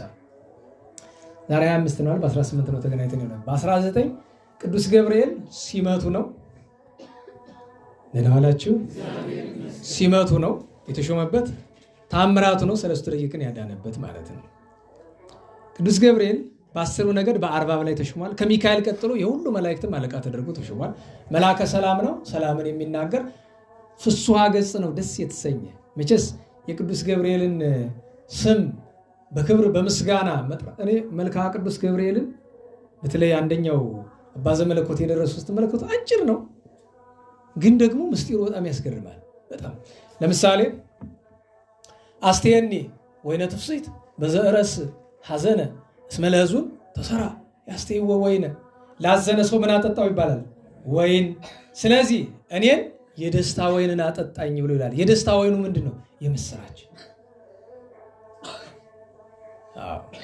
አሁን ሰላም ለመክሰተ አፉከ ወይም ሰላም ለአፉከ ለዘካርያስ ዘገሰጾ ይላል። ዘካርያስን ለገሰጸ አንደበት ምስጋና ይገባል ብሎ ያመሰግናል። እና መልአከ አርምሞ ገብርኤል ለመንፈሰ ኢዮብ ዘትትባየጾ፣ ኢዮብ ትዕግስተኛ ዝም ነው አይደለም? ገብርኤልም እኮ ይታገሳል። አንዳንድ ሰው ቅዱስ ገብርኤል ችኩል ነው የሚላል። አንተ ደንቆሮ ወደዚህ ቸኩል አየው ጌታ ሲሰቀል ላጥፋ ስላለ ነው። ምንድነው የሚለው? መልካ ገብርኤል ይህንን የሚመለከተው አንቀጽ ላይ ምንድን ነው የሚለው? ሰይፈ ቁጣ ገብርኤል ዘመላይከ ላይለ ጉባኤ አንስትሰ ሶሰማ ቃለ ዚአከ በቋየ ሀበ ሐዋርያት ሆራ ይንግራ ትንሣኤ እንዳለው ማለት ነው። አዎ እና እዚያ ሰይፉን ስለመዘዘ ነው ደግ አደረገ እና ፈጣሪው የተሰቀለ ዝም በል እንዴ ተው እንጂ። መልአከ ምሕረት ነው እኮ ቅዱስ ገብርኤል። እምቢ ካልክ መልአከ መዓት ይሆናል። ደግሞ ሁሉም እንደዚያ ናቸው ተፈጥሯቸው፣ እግዚአብሔር እንዳዘዛቸው ነው የሚሆኑት። እና ቅዱስ ገብርኤል በጥንተ ተፈጥሮ ናዛዚ፣ በነቢያትም ናዛዚ፣ በአዲስ ኪዳንም ናዛዚ፣ የሚያረጋጋ የሚያጽናና መልአክ። ከሁሉ ግን የሚያስገርመኝ አጠይቀኒ ገብርኤል እችን ያዟት። በተለይ ግዕዝ የምታውቁ አጠይቀኒ ገብርኤል ሐዋርያ ነገር ህሉቅ ቦኑ እመውት በከንቱ እንበለ ንስሐ በድድቅ እንዘይጉ የልብ አነ ወበቃል ጻድቅ። አንተ ካህን ዲያቆን መድረክ የምትቆም አገለግላለሁ ብትልችን ያዛት። የተፈጸመ ነገር የተጠናቀቀ ተስፋ ተነግሮ የማይቀር ነገር የምትናገር ተነግሮ የማይቀር የምስራችን የምትናገር ገብርኤል ሆይ እስኪ ይህንን አስረዳኝ። ቦኑ መውት በከንቱ እንበለ ንስሐ በድድቅ ያለውን በሌላ አንቀጽ እንበለ ንስሐ ወእርቅ ይለዋል አይደል? ከጌታዬ ሳልታረቅ ድንገት ሞት ይሆን አለ። ምን አስፈራ ትለኝ እንደሆነ እንዘይጉ የልብ አነ ውስጤ በደለኛ ሲሆን ወበቃል ጻድቅ በአፌ ጻድቅ መመስል። እግዚአብሔር በረከቱን ያሳድርብን። ሰለስቱ ደቂቅን በሌላ ስፍራ እናነሳቸዋለን። ያን ቀን ስንክሳርን የጻፈው አባታችን ቅዱስ ዮሐንስ ዘቡርልስ ዓመታዊ በዓሉ ነው። አባ ዳንኤል ደቀ መዝሙር ስንክሳርን ያዘጋጀ ከከዊነ ሰዓት ማዕረግ የደረሰ ድንቅ ተአምራት ይሰራ የነበረ ቅዱስ ሰው በዓለምም እያለ በድንግልና ገዳምም ገብቶ ዓለም ጳጳሱ ነው ማለት ነው። ያን ቀን አቡነ አባለ ክርስቶስ አባታቸው ከግብፅ እናታቸው ከኢትዮጵያ ናት። በብዙ ገድል የሚታወቁ ብዙ ቃል ኪዳን የተቀበሉ ገድላቸውን ስላሳተምን ማንበብ ነው። አቡነ አባለ ክርስቶስ ያን ቀን ሌላኛው ቅዱስ የአፄ ዘርዓ ያዕቆብ ወዳጅ የነበሩት ጻድቁ የተንቤኑ አቡነ ዳንኤል ኢትዮጵያዊ ጻድቅ። እኒህ አቡነ ዳንኤል አፄ ዘርዓ ያዕቆብ ስለወደዳቸው ምን ሰጧቸዋል? መስቀል። እናውላችሁ ለአቡነ ዳንኤል አፄ ዘርዓ ያዕቆብ ጻድቁ ንጉስ ምን ሰጣቸው? ያ መስቀል ግን ሰው የሰራው እንዳይመስላችሁ እመቤታችን ከሰማይ ነው ያወረደችላቸው ለንጉሱ ለጻድቁ አባ ዳንኤል ሰጥቷቸዋል። አባ ዳንኤል ታዲያ ከአፄ ዘርዓ ያዕቆብ ጋር ምንድነው የሚሰሩ ከተባለ የፍትሐ ነገሥት ትርጉም የሚሰሩ የፍርድ ስራ ላይ ፍርድ እንዳይዛባ አብሮ ይሰሩ የነበሩ ጻድቁ ናቸው። አላመንነው ገዳም ገብተዋል። ሌላ ብዙ ታሪክም አላቸው። ሌላ የዛን ቀን ዓመታዊ በዓላቸው የነበረ ጻድቁ አባታችን ስነ ኢየሱስ የያዕቆብ ዘግሙዱ አቡነ ስነ ኢየሱስ 300 ዓመት አንድ ድንጋይ ላይ ቆመው የጸለዩ መልአከ ሞትን የገዘቱ ኢየሩሳሌም በደመና ተጭኖ እንኳን የሳቸው የደቀ መዝሙራቸው ታሪክ ከዚህ በፊት ታስታውሱ እንደሆነ ፍንጭ ገድላቸው ገዳማቸው ብቻ ነው እንጂ አይገኝም። በቃል የሰማነውን ነው የምንተርክና ትንሽ ደግሞ በራሪ የታተመቻለች እና እሳቸው ኢየሩሳሌም ሲሄዱ ደቀ መዝሙራቸውን አንተ አደራሁን እኔ እንደኔ ሆነ አገልግል ተሾም ብለው ይለውታል። ምንድነው የሚል ልክ ኤልያስ እንደሚለው ማለት ነው። ሕያው እግዚአብሔርን በሕያው ነፍስ እምላለሁ ካንተ አልለይም አይደል የሚለው የነበረ አባቴ እኔ በሕያው ነፍስ እምላለሁ አልለይም ካንተ ይላል ደቀ መዝሙር። አያያ የለም አንተ እዚህ ነህ አብረኛት ሄደን ብሎ ግድ አሉት። ቢያረግ ቢሰራም ቢያሉት እዚህ ነው ብሎ አሉት። እዛው ትተውት እሳቸው ዞር ብሎ ከሱ እንደተለዩ ደመና ጠቅሰው ብሎ በአንድ ጊዜ ኢየሩሳሌም ደርሰዋል። ሄደው ፈለገ ዮርዳኖስ ወንዝ ላይ ሊጠመቁ ዞር ቢሉ አጎናቸው ቆሟል ያው ደቀ መዝሙራቸው። ለካ እሱም እሳቸው ደረጃ ደርሷል። እሱም ጠቀስ አድርገህ ነው እንቀበል ሌላ እያንዳንዳችን ከዚህ በፊት እንዲያው ለቅዱስ ዳዊት በዓል ልመጣ ነበረ በምን ልምጣ እንዲያው በደመና ልመጣ እንዴት ብሎ አለ አንድ ሰው። እንደ ጨዋታ ብሎ ነው ነገሩ። እኔ ግን ቁም ነገር አድርጌ ነገሩን ስማ ሲጀምር ደመናውም አይጭንህም። ድንገት ተሳስቶ ቢጭንህ መንገድ ላይ ግን ማንም የጫኩ ሲያይ እንዴ አንተ ነህ እንዴ በል ውረድልኝ። እዛው ነው የሚለቅህ ተንቆጫቁጫህ ለቀባሪም አትመች ይቅርብህ። እግራችን በትክክል ሰራልን ደመናው ቀርቶ ዛሬም እኮ በደመና የሚጫኑ እና ባህሩ በደመና ሲጫኑ እኮ ነው አይደል? በረከታቸውን ያሳደርብንና እና አባታችን ስነ ኢየሱስ ኋላ መልአከ ሞት መስከረም አንድ ቀን የሚመጣ ተው እንጂ እንዴ ወዳጄን ቅዱስ ገብርኤልን ሳላከብር ነው የምትወስደኝ በለ ወዲያ እዛው ቁም ዝም ብለህ ቆም በለ ወዲያ እኔ ናት ቋንቋ ነው እሳቸው አይደለም እዚህ አቁሞ ያው ታኅሳስ 19 ቀን ታውቃላችሁ ያቺ ጸበል ፈልቃ የምትጠልቀውን ሄዳችሁ አይታችሁ ከሆነ እግዚአብሔር በረከታቸውን ያሳደረብን። በ20 ነቢዩ ቅዱስ ሐጌ ዓመታዊ በዓሉ ነበረ። ቅዱስ ሐጌ ደገኛ ነቢይ፣ ከደቂቀ ነቢያት አንዱ፣ ቤተ መቅደስ እንዲሰራ ያደረገ፣ ህዝቡን የገሰጸ፣ በተግሳጹም ውስጥ ምንድነው የሚለው? ርጉ ደብረ ወደ ተራራው ውጡ ወግዝሙ እፀወ እንጨቱንም ቁረጡ ወህንጹ ቤተ ቤቴንም ስሩ ብሏል። ዛሬ ይህንን ጥቅስ መቀለጃ እያደረገ ቤተክርስቲያኑን እያፈረሰ መስረት ነው። በዚህ ዘመን ቤተክርስቲያንን የሚያፈርሰውን በሙሉ መድኃኔዓለም ያፈርሰዋል። አሕዛብ ሳያፈርሱት በራሳችን ማፍረስ አስለምደናል። ጊዜው ሲደርስማ ደግሞ ጭንቅ ነው እና ነቢዩ ሐጌ፣ አውጋኔዎስ፣ ማዲዎስ እናታችን ንግሥት አውፊና ነበሩ። በ21 እግዝእትነ ማርያም ለይስሐቅ የተገለጠችበት ነው። ለቅዱስ ይስሐቅ ግብፃዊ በ10ኛው ክፍለ ዘመን ለነበረው እመቤታችን ከመውደድ የተነሳ 7 ዓመት በሙሉ በገድል የቤተክርስቲያን አገልግሎት ሲከፋፈል ምን ትሻለህ ቢሉት ዘበኛ ልሆናል። ሊቅ እኮ ነው የተማረ። መቼም መስራ ሁሉ የተናቀ የሚባል እሱ ስለሆነ ማለት ነው። በእውነቱ ግን የከበረ ነው። ከዚያ ለምንድን ነው ሌሊት እየከፈተ የእመቤታችን ስዕል ሄዶ መውደቅ መነሳት እመቤት የተገለጨልኝ። አንዳንድ ቦታ ይኸውላችሁ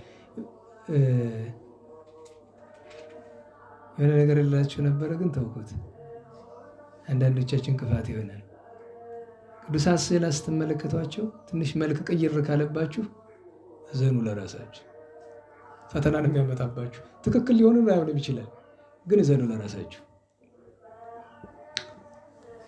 አንድ ደግ ሰው አሁን በምናኔ ያለ እዛ ደብረ ዘመድ ሄጄ ቅዱስ ሉቃስ የሳላት ስላለች አይደል በዓመት አንድ ቀን የምትወጣው እሷን መልኳ ሲቀይር አንድ ጊዜ ስትስቅ አንድ ጊዜ ስታዝን አየሁኝ አለኝ። ዝም አልኩኝ። ከዚያች በኋላ ግን ደግሞ አያውቅም እንደዚህ ያለ ወሬ። የሚገርማችሁ ግን እሱ እንደ ያለ ለማየት ደረጃው ይፈቅዳል። ለምን? በገድል ነው የሚኖር። ትሁት በጣም መሬት ይገርመኛል። እውነት ቅዱሳንን በመሰለ መንገድ ያለ እግዚአብሔር ያስፈጽመው በእውነቱ። እንዴት ዋላችሁ? እና አባ ይስሐቅ 7 ዓመት ሙሉ ከእህል ተከልክሎ ከውሃ ተከልክሎ እንዲያ መከራውን አይቶ አጥንትና ቆዳው እስኪቀር ድረስ ደርቆ በ7ኛ ዓመቱ እመቤታችን እንደ መብረቅ ያበለጨለጨች ከዚያ ከስዕሉ ወጣ ተገልጣ ወዳጄ ምን ላርግልህ አለች። ውሰጂ አንተ እኛ ብኖር ለውሰጂኝ 7 ዓመት ኧረ ቆይ እመቤቴ እንዳየውሽ ለሰዎች ልንገራቸው እንጂ ወይ ደግሞ ትንሽ ቆይ ፎቶ ላንሳሽ ነው የሚል ወይ አይደል? መድኃኔዓለም ይቅርበኝ። እንደው እኮ ሰው ክፉ ነው። ስለ አድኖ ላይ እንዲያደርጉ ሰልፊ የሚነሳለ የእመቤታችን ቢያገኛት እኮ ሰልፊ እንነሳ ነው የሚል። በነገራቸው ላይ በጣም ከሚከብደኝ ነገር አንዱ ግብፅ እመቤታችን ተገለጸች ተብሎ ብዙ ፎቶ ታያላችሁ አይደለም? እኔ የገባኝ ይቅርታ አድርጉልኝ። በኃጢአቴ ምክንያት ይሆናል፣ ደንቆሮ ስለሆንኩ ይሆናል። እኔ ግን እመቤታችንን ፎቶ አነሳናት ተገልጻ የሚለውን ነገር አትገለጽም አልልም። ለግብፃውያን አይደለም ለማንኛውም ሰው ትገለጻለች። ማለት ለማንኛውም ሰው ስላችሁ ካንጀቱ ለወደዳትና መከራ ለተቀበለ ሰው እንደዚያ። ያ ማለት ግብፅ ላይ ተገለጸች ተብሎ ሰላም ሁሉ ነው የሚያት አይደለም? ሰላሙ ወቅቱ ነው። እና እኔ ከሁሉ በላይ ግራ የሚያገባኝ ፎቶ መነሳቱና ቪዲዮ መቀረጹ። በቪዲዮ የተቀረጸ አለ በነገራችን ላይ ግራን የሚገባኝ እንግዲህ የኔ የእምነተ ጎዶልነት ሊሆን ይችላል። ገብታችኋል? እኔ የእምነተ ጎዶሎኝ ይሆናል። ግን እኔ አስተምሮውን ነው የምከተል። ምክንያቱም በድንቁርናም ቢሆን ቃል እግዚአብሔርን ለመከተል መሞከር ይሻላል ብዬ። ዘመኑ ክፉ ነው፣ ከባድ ነው። እና ቅዱስ ይስሐቅ ታምር ያደረገችለት ዕለት ነው። ሐዋርያው ቅዱስ በርናባስ ሁልጊዜ በየዓመቱ የቅዱስ በርናባስን ነገር ስናነሳ ግብረ ሐዋርያት ምዕራፍ 11 ላይና ምዕራፍ 4 ላይ ያለው ዛሬ የተነበበውን ግብረ ሐዋርያት አይታችሁ ትናንት ነው ዛሬ ማን ነው ግብረ ሐዋርያት የተነበበ? እንዴት ዋላችሁ? አላስቀደሳችሁም? ያስቀደሰ ተምታቶብኝ እኮ ነው። የረቡዕ የቅዱስ ዳዊት ቀን ይሁን የዛሬው በርናባስን የሚያነሳ ነው። እንዲህ ይላል ወደ መጨረሻው አካባቢ ያመኑትም ቁጥር 32 ላይ ምዕራፍ 4 ቁጥር 32 ላይ ያመኑትም ሁሉ አንድ ልብና አንዲት ነፍስ ሆነው ይኖሩ ነበር፣ በውስጣቸውም የሁሉ ገንዘብ በአንድነት ነበር እንጂ የኔ ገንዘብ ነው የሚል አልነበረም። ይኸውላችሁ ክርስትና ኑሮ ሐዋርያትም የጌታችን ኢየሱስ ክርስቶስን ትንሣኤ በታላቅ ኃይል ይመሰክሩ ነበር፣ በሕዝቡ ዘንድ ታላቅ ሞገስ ነበራቸው። ከእነርሱም አንድ ስንኳ ችግረኛ አልነበረም። ቤትና መሬት ያላቸው ሁሉ እየሸጡ ገንዘቡን ያመጡ ነበር፣ አምጥተውም በሐዋርያት እግር አጠገብ ያኖሩት ነበር። እነርሱም ለእያንዳንዱ እንደ ፍላጎቱ ይከፍሉት ነበረ። በሐዋርያትም ዘንድ ትርጓሜው የመጽናናት ልጅ ወልደ ፍስሐ ወልደ ኑዛዜ ይለዋል። የመረጋጋት የመጽናናት ልጅ የሆነ በርናባስ የተባለ የሌዊ ወገን ስሙ ዮሴፍን የሚሉት አንድ የቆጵሮስ ሰው ነበረ። እርሻም ነበረውና ሽጦ ገንዘቡን አምጥቶ በሐዋርያት እግር አጠገብ አኖረው ይላል። ገንዘቡን ሽጦ በሐዋርያት እግር ለማኖር ማን ቀደመ? ቅዱስ በርናባስ።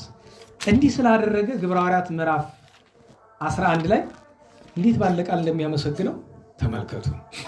እንዴት ዋላችሁ? እንዴት ዋላችሁ? ልብ በሉ። እንዴት እንደሚያመሰግነው ተመልከቱ።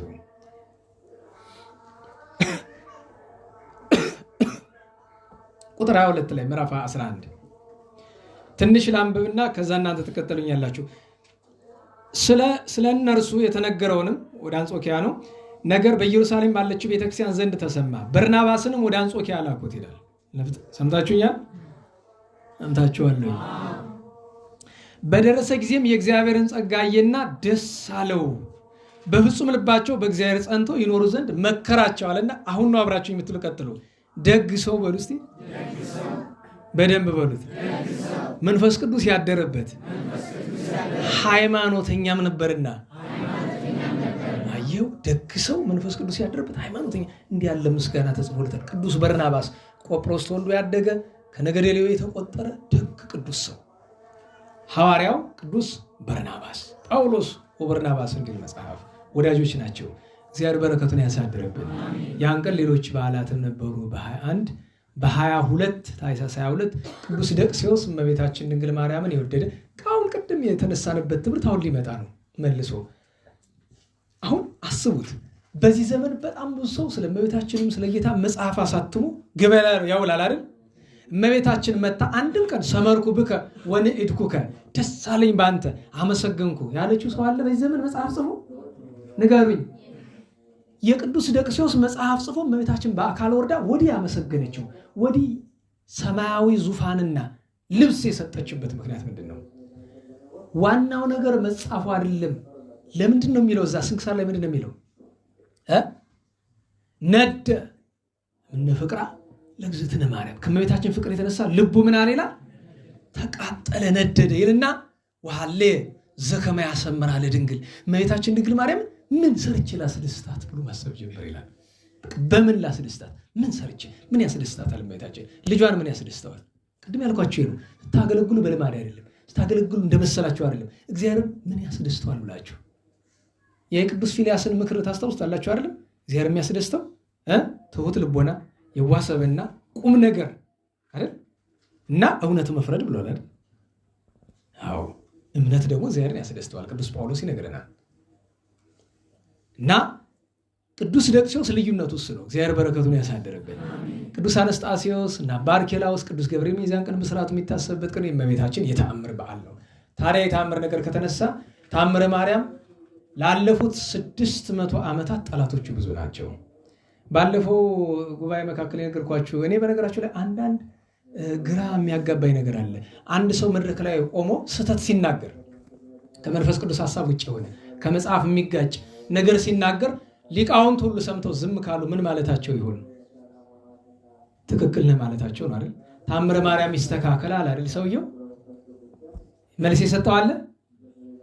እኔ በነገራችሁ ላይ በቃ በቀደም ዕለት የሆነ ቪዲዮ ተቆርጦ አየሁኝ። ደግሞ የሱን ሴቶች ቁርባን ለመቁረብ በሱሪ አታመካኙ፣ ሱሪ ብትለብሱ ችግር የለውም፣ ሱሪ ለብሳችሁ ብትቆርቡ ችግር የለውም። አሁን ልብ በሉ፣ እግዚአብሔር የሚነግራችሁን ነገር ልብ በሉ። ሱሪ መልበስን ተራ ሕግ መጣስ አድርጎ የሚቆጥር ሰው እሱ ጋኔን ያደረበት ነው። ከእግዚአብሔር ፈጽሞ ከቤተክርስቲያን የተለየ ነው።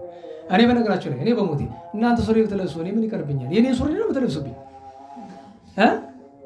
እንዴት ዋላችሁ? እኔን ያክል እየጮኩ ጉሮሬ እስኪሰነጠቅ ምጮው እናንተ ሱሪ ለበስ ቀሚስ ለኔ ምን ያደርግልኛል?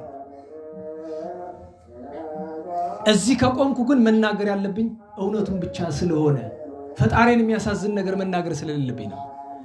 ሱሪ አንዲት ሴት ሱሪ መልበሷ፣ አንድ ወንድ እንደ ሴት ማጌጡ ተራ የልብስ የምናምን ጉዳይ ብቻ አይደለም።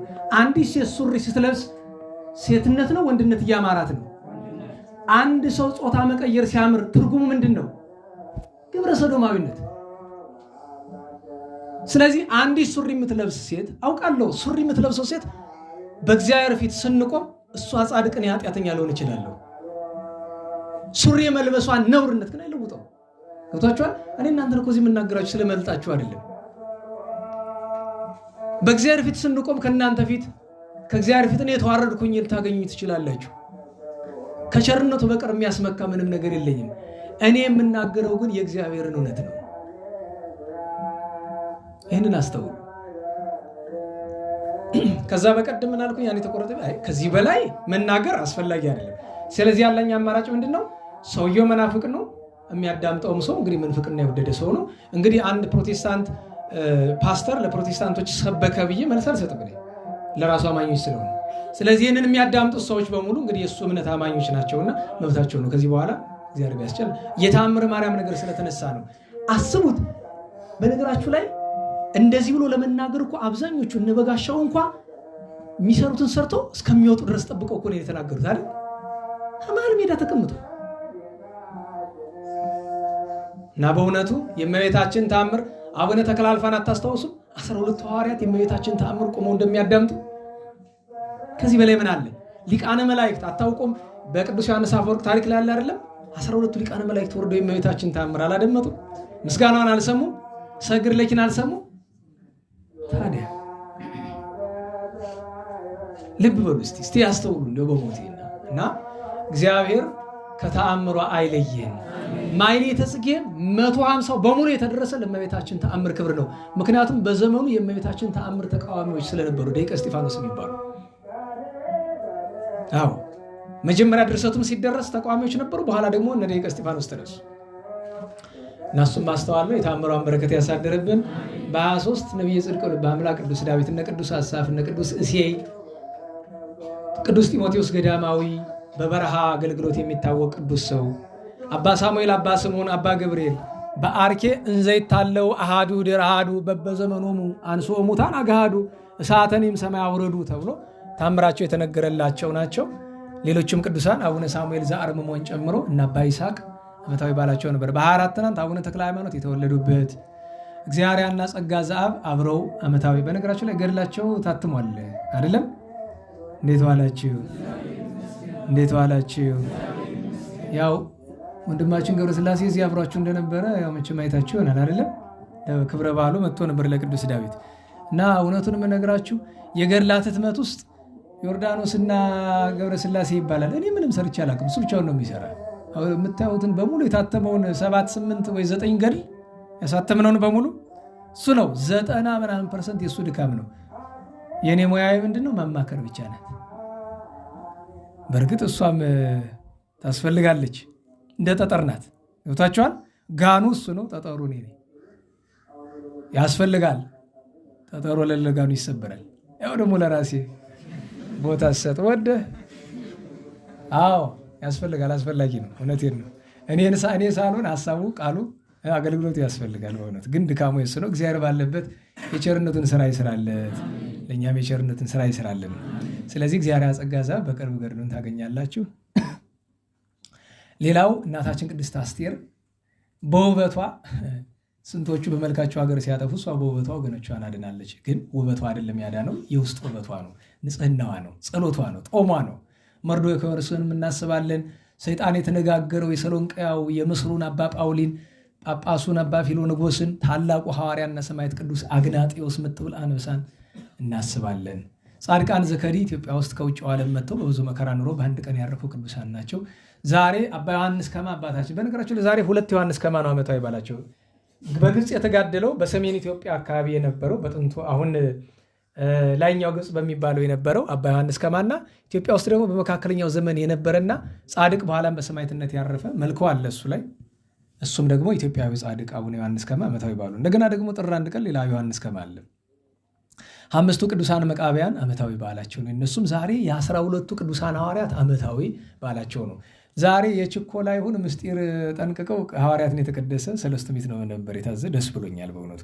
ዛሬ ፈሊጠኛ ቅዳሴን የተቀደሰ ጣል ያለ በቃ ብትጎትተው ምን ያደርግልሃል ቅዳሴው? ቀድሞ ነበር ገሌ የሚባል ዲያቆን ትበል። ዛሬ የለ ዲያቆን ገሌ ድምፀኛ ነው። አራት ዝም የሚለውም የለ። አለ። እኔ ትቶ ሴቱ ራሱ ይኸውኛ ለፍልፈን አነቃ ነውና አታድንቅ ዲያቆንም አትቅረቢው፣ ጸበል ብቻ ተቀበዩ። አሁንም ግን ወንዱ ወደ ሴት መሮጥ አልተውም። የጸበል ሲሰጡ ተው ስጡነ ተው ለኛት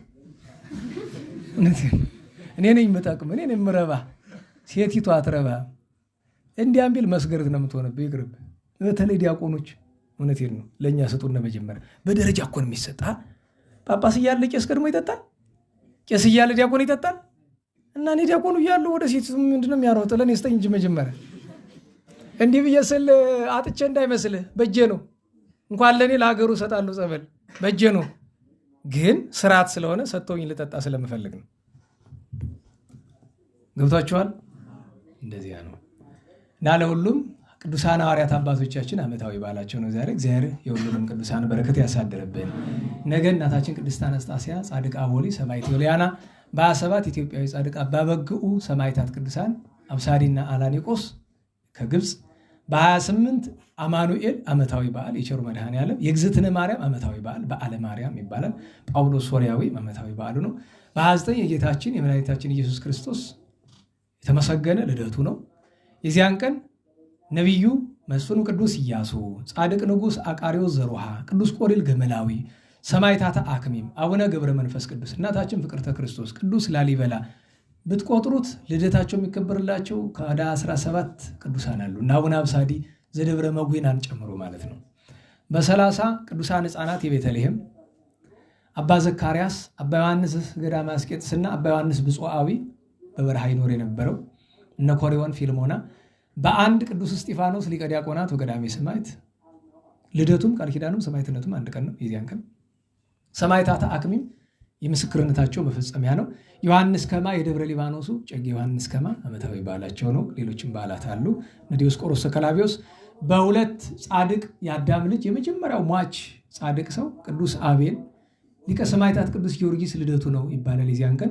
አቡነ ገብረ ክርስቶስ ዘዳግና ኢትዮጵያዊ ጻድቅ ናቸው። ዓመታዊ በዓላቸው ነው። የእመቤታችን መታሰቢያ ነው። ያን ቀን ቅዳሴ ቤቷ ነው ይባላል።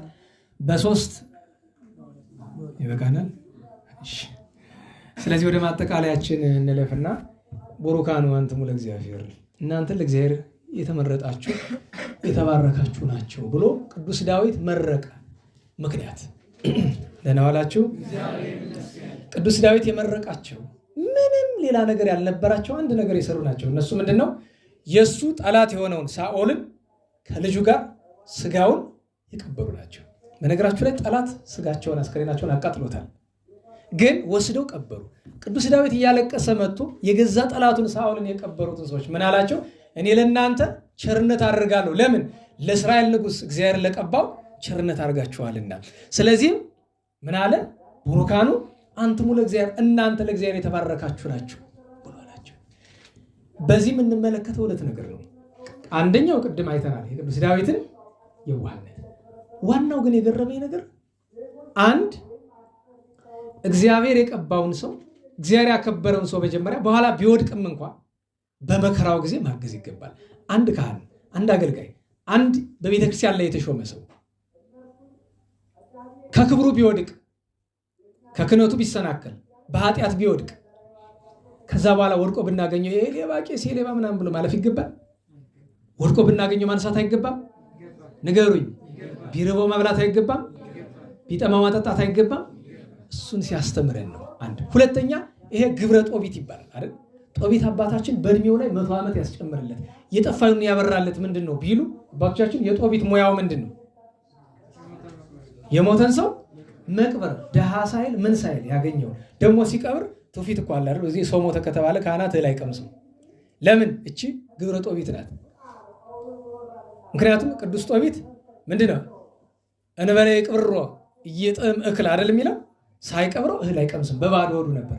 እና ታዲያ የእሱ ሁል ጊዜ በዚህ ምክንያት ጦመኛ ነበር። ምክንያቱም ሰው ሞቶ ሲያገኝ መቅበር አይችልም፣ ክልክል ነው በአዋጅ። በአሶር በባቢሎን ክልክል ነው። ስለዚህ ምንድን የሚያደርገው? አስከሬኑን ይወስደውና ጨለማ ክፍል አድርጎ እስከ ማታ ይጠብቃል። ሲመሽለት ወታደሩ ሲገባ ይቀብረዋል። ስለዚህ ሰው ለመቅበር ሁል ጊዜ ምን ነበር? ጦመኛ ነበር። ልክ ይስሐቅ አባታችን ለመስዋዕቱ ጊዜ ጦመኛ እንደነበሩ ማለት ነው። እና እነዚህን ሰዎች ያስመረቃቸው ድሃ ስለቀበሩ ነው።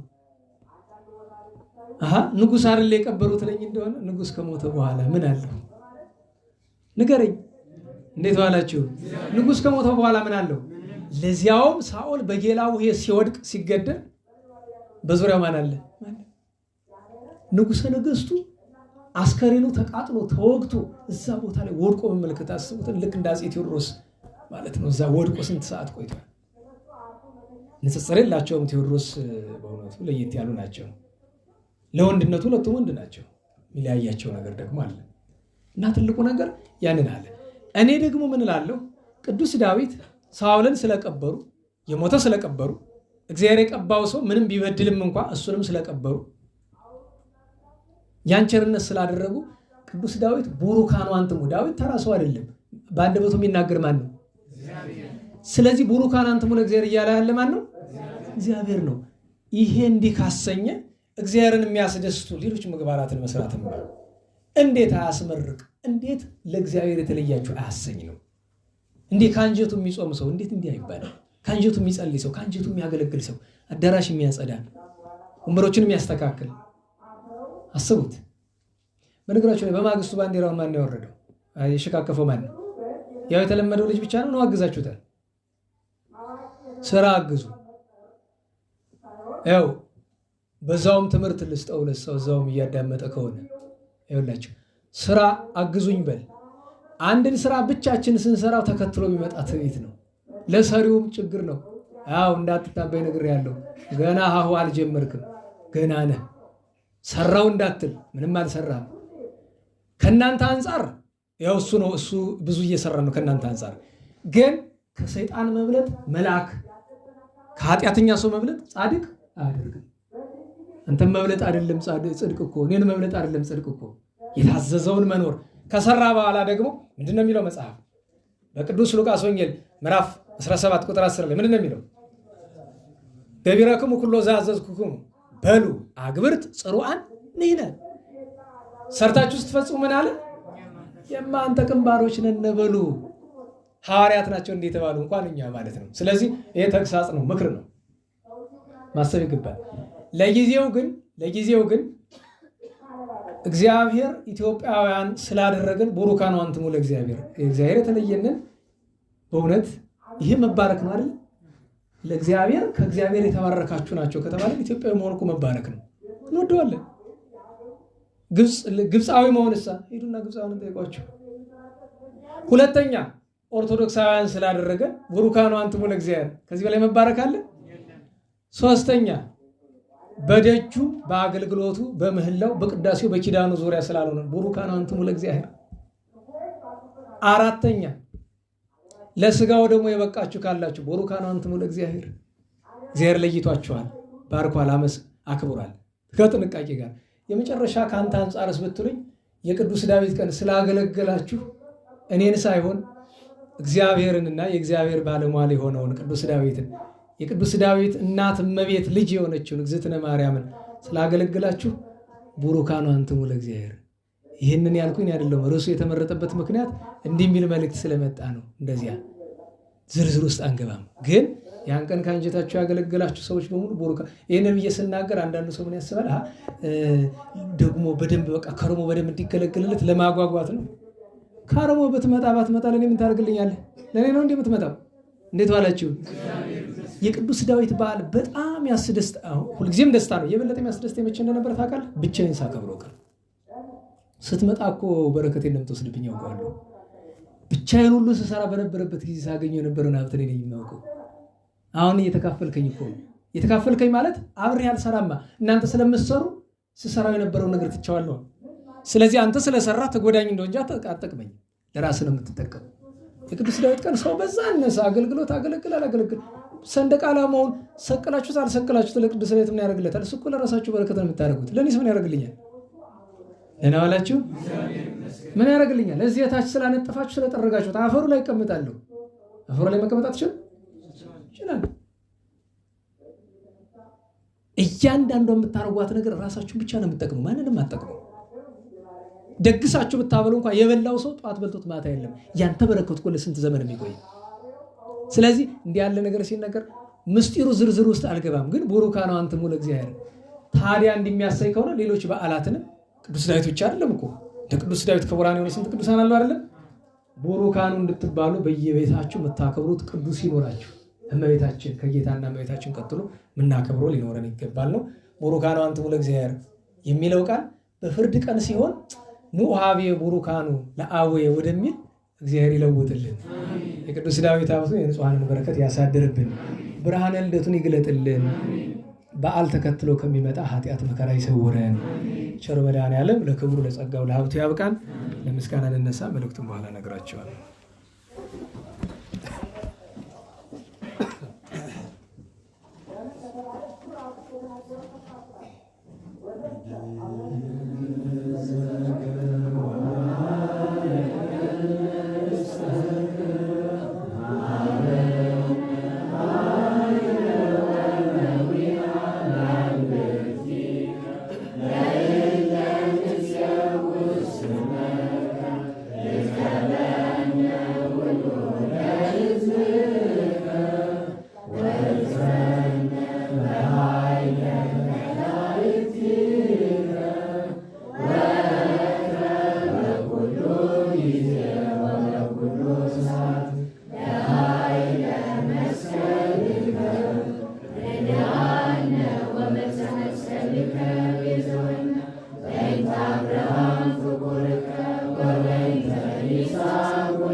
አባቶቻችን ቃለ ሕይወት ያሰማልን፣ አገልግሎት ዘመናቸውን ይባርክልን፣ ዘመናቸውን ይስጥልን።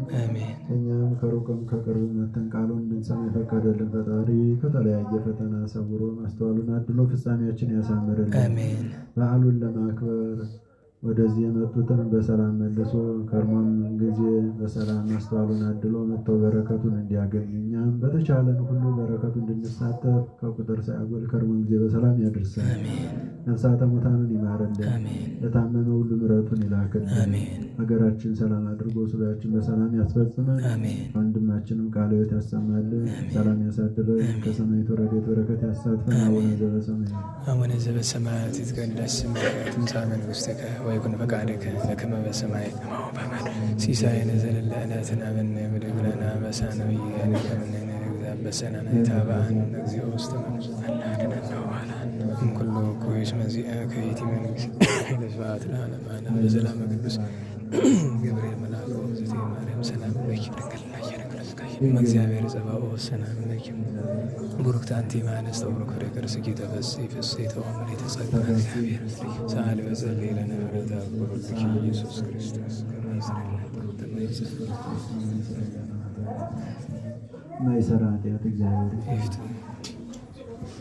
እግዚአብሔር ይስጥልን። ቃለ ሕይወት ቃለ በረከት ያሰማልን። ተስፋውን መንግስቱን ርስቱን ያውርስልን። እሁድ 4 ሰዓት ላይ አባጃሌ ተክለ ሃይማኖት ጉዞ አለ በቅዱስ ሉቃስ ወንጌላዊ። እሁድ 4 ሰዓት ጉዞ ታውቃላችሁ አይደለም? ባለፈው ፊት ሚካኤል ነበር። አሁን አባጃሌ ተክለ ሃይማኖት ስለሆነ 4 ሰዓት እዚያ እንድትገኙ። 4 ሰዓት ላይ አባጃሌ ተክለ ሃይማኖት። ለነዳያን አንዳንድ ብር መስጠት እንዳትረሱ። የልደት ላይ አንድ የረሳ ነው መልእክት አለ። አስመዝግባችሁ መታችሁ ሰዱ ብቻ ሳይሆን ከእሁድ ማታ በኋላ እንቀበልም። ሰኞ ዝግጅት መዘጋጀት ስላለበት በነገራችሁ ላይ ስጋው ብቻ አይደለም፣ በርበሬ ያለ፣ ዘይት አለ፣ ለእጃቸውም ይሆናል። እሱን ለማዘጋጀት ቁጥሩን ማወቅ ስላለብን የመጨረሻ ቁጥሩን እስከ እሑድ ማታ ከመላ በኋላ ባለው ሰዓት ነው። ከዚያ በኋላ ትመጡ አንቀበልም። እሱ እንድታውቁት የሚቀበሉ ወንድሞቻችን ያው ታውቋቸዋላችሁ። እነሱ ጋር ነው የምትሰጡት። እሱን አድራ እንላቸዋለን። የልደት ቀን ለበዓል እንደሚገባ ነዋል። ጉባኤ እንዲኖር ከፈለጋችሁ ቀደም ብላችሁ ጀምሩ። ያው ቀደም ብላችሁ ከጀመራችሁ ጉባኤ እንዲኖር መፈለጋችሁ እሱንም ማቀው። ቀደም ብሎ ካልተጀመረ የፍላጎት ምናምን ሳይሆን ብቻ ዞሮ ዞሮ አስተዳደር ስለሆነ መብቱን ለእናንተ እሰጣለሁ ነው። ለባለስልጣን ለሹማምንት ይሄ ምን ይባላል? ስልጣንን ማክበር ይባላል። እኔ እኮ ነው የሚበልጣችሁ በስልጣን ግን ያው እንዲያ ነው። ዞሮ ዞሮ አስተማሪ አይደለሁ፣ ጆሮን ይዤ ነው የማዘው። ግን ያው እንዳልኳችሁ ትምህርት እንዲኖር የሚያስፈልጋል ካላችሁ በሰዓት ይጀመር። ያን ቀን ግን እንዳልኳችሁ ለበዓል ለክርስቶስ ለመድኃኒታችን ለድንግል ለእመቤታችን ለቅዱሳን እንደሚገባ አትብሎ አትጠጡ አይደለም፣ ግን ቢቻል ቆርቦ አስቀድሶ ኪዳን አድርሶ ከዛ መዓልቱን በጎ ስራ ብቻ እግዚአብሔር የሚወደውን ነገር ብቻ እንደው በበዓል ምክንያቱም በበዓል ከተረገም ከዛ በኋላ መክረሚያ ነው የሚሆነው።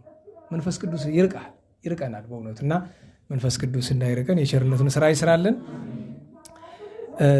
ቸሩ መድኃኔዓለም በሰላም አስጀምሮ በሰላም እንዳስፈጸመን እንቅፋት ሳይመታን እሾህ ሳይወገን ኃጢአት ሳይሰለጥንብን በደልም ሳይገዛን የብርሃን መላእክት በፊት በኋላ በቀኝ በግራ እየጠበቁን ለጊዜ ወደየቤታችን ለፍጻሜው ተስፋ ወደምናደርጋት መንግሥተ ሰማያት ከተከፈተች ገነት ከተነጠፈች ረፍት ከአባቶቻችን ርስቱላችን በሰላም ያድርሰን።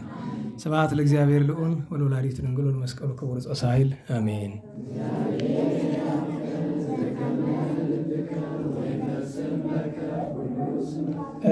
እህቶቻችን እሁድ 8 ሰዓት ላይ ለእናንተ ጉባኤ ስላለ እሁድ 8 ሰዓት ላይ እህቶቻችን አንዲት ነገር ብቻ ላስታውሳችሁ። በዚህ ዘመን ቤተክርስቲያን እየጠፋች ያለችው በሴቶችና በካህናት ምክንያት ነው። ለምን ቢባል የቤተክርስቲያን መሰረቶች ሁለቱ ስለሆኑ፣ ስለዚህ ካህናት ላይ የሚሰራ አካል እየሰራ ነው። እህቶቻችን 8 ሰዓት ላይ ሳታረፍዱ ተገኙ። 8 ሰዓት ላይ እናንተ ጉባኤ ስላለ ማለት ነው። ምንድን ነበረ? ይህንኑ ነው። እሺ፣ በሰላም ያሳድረን።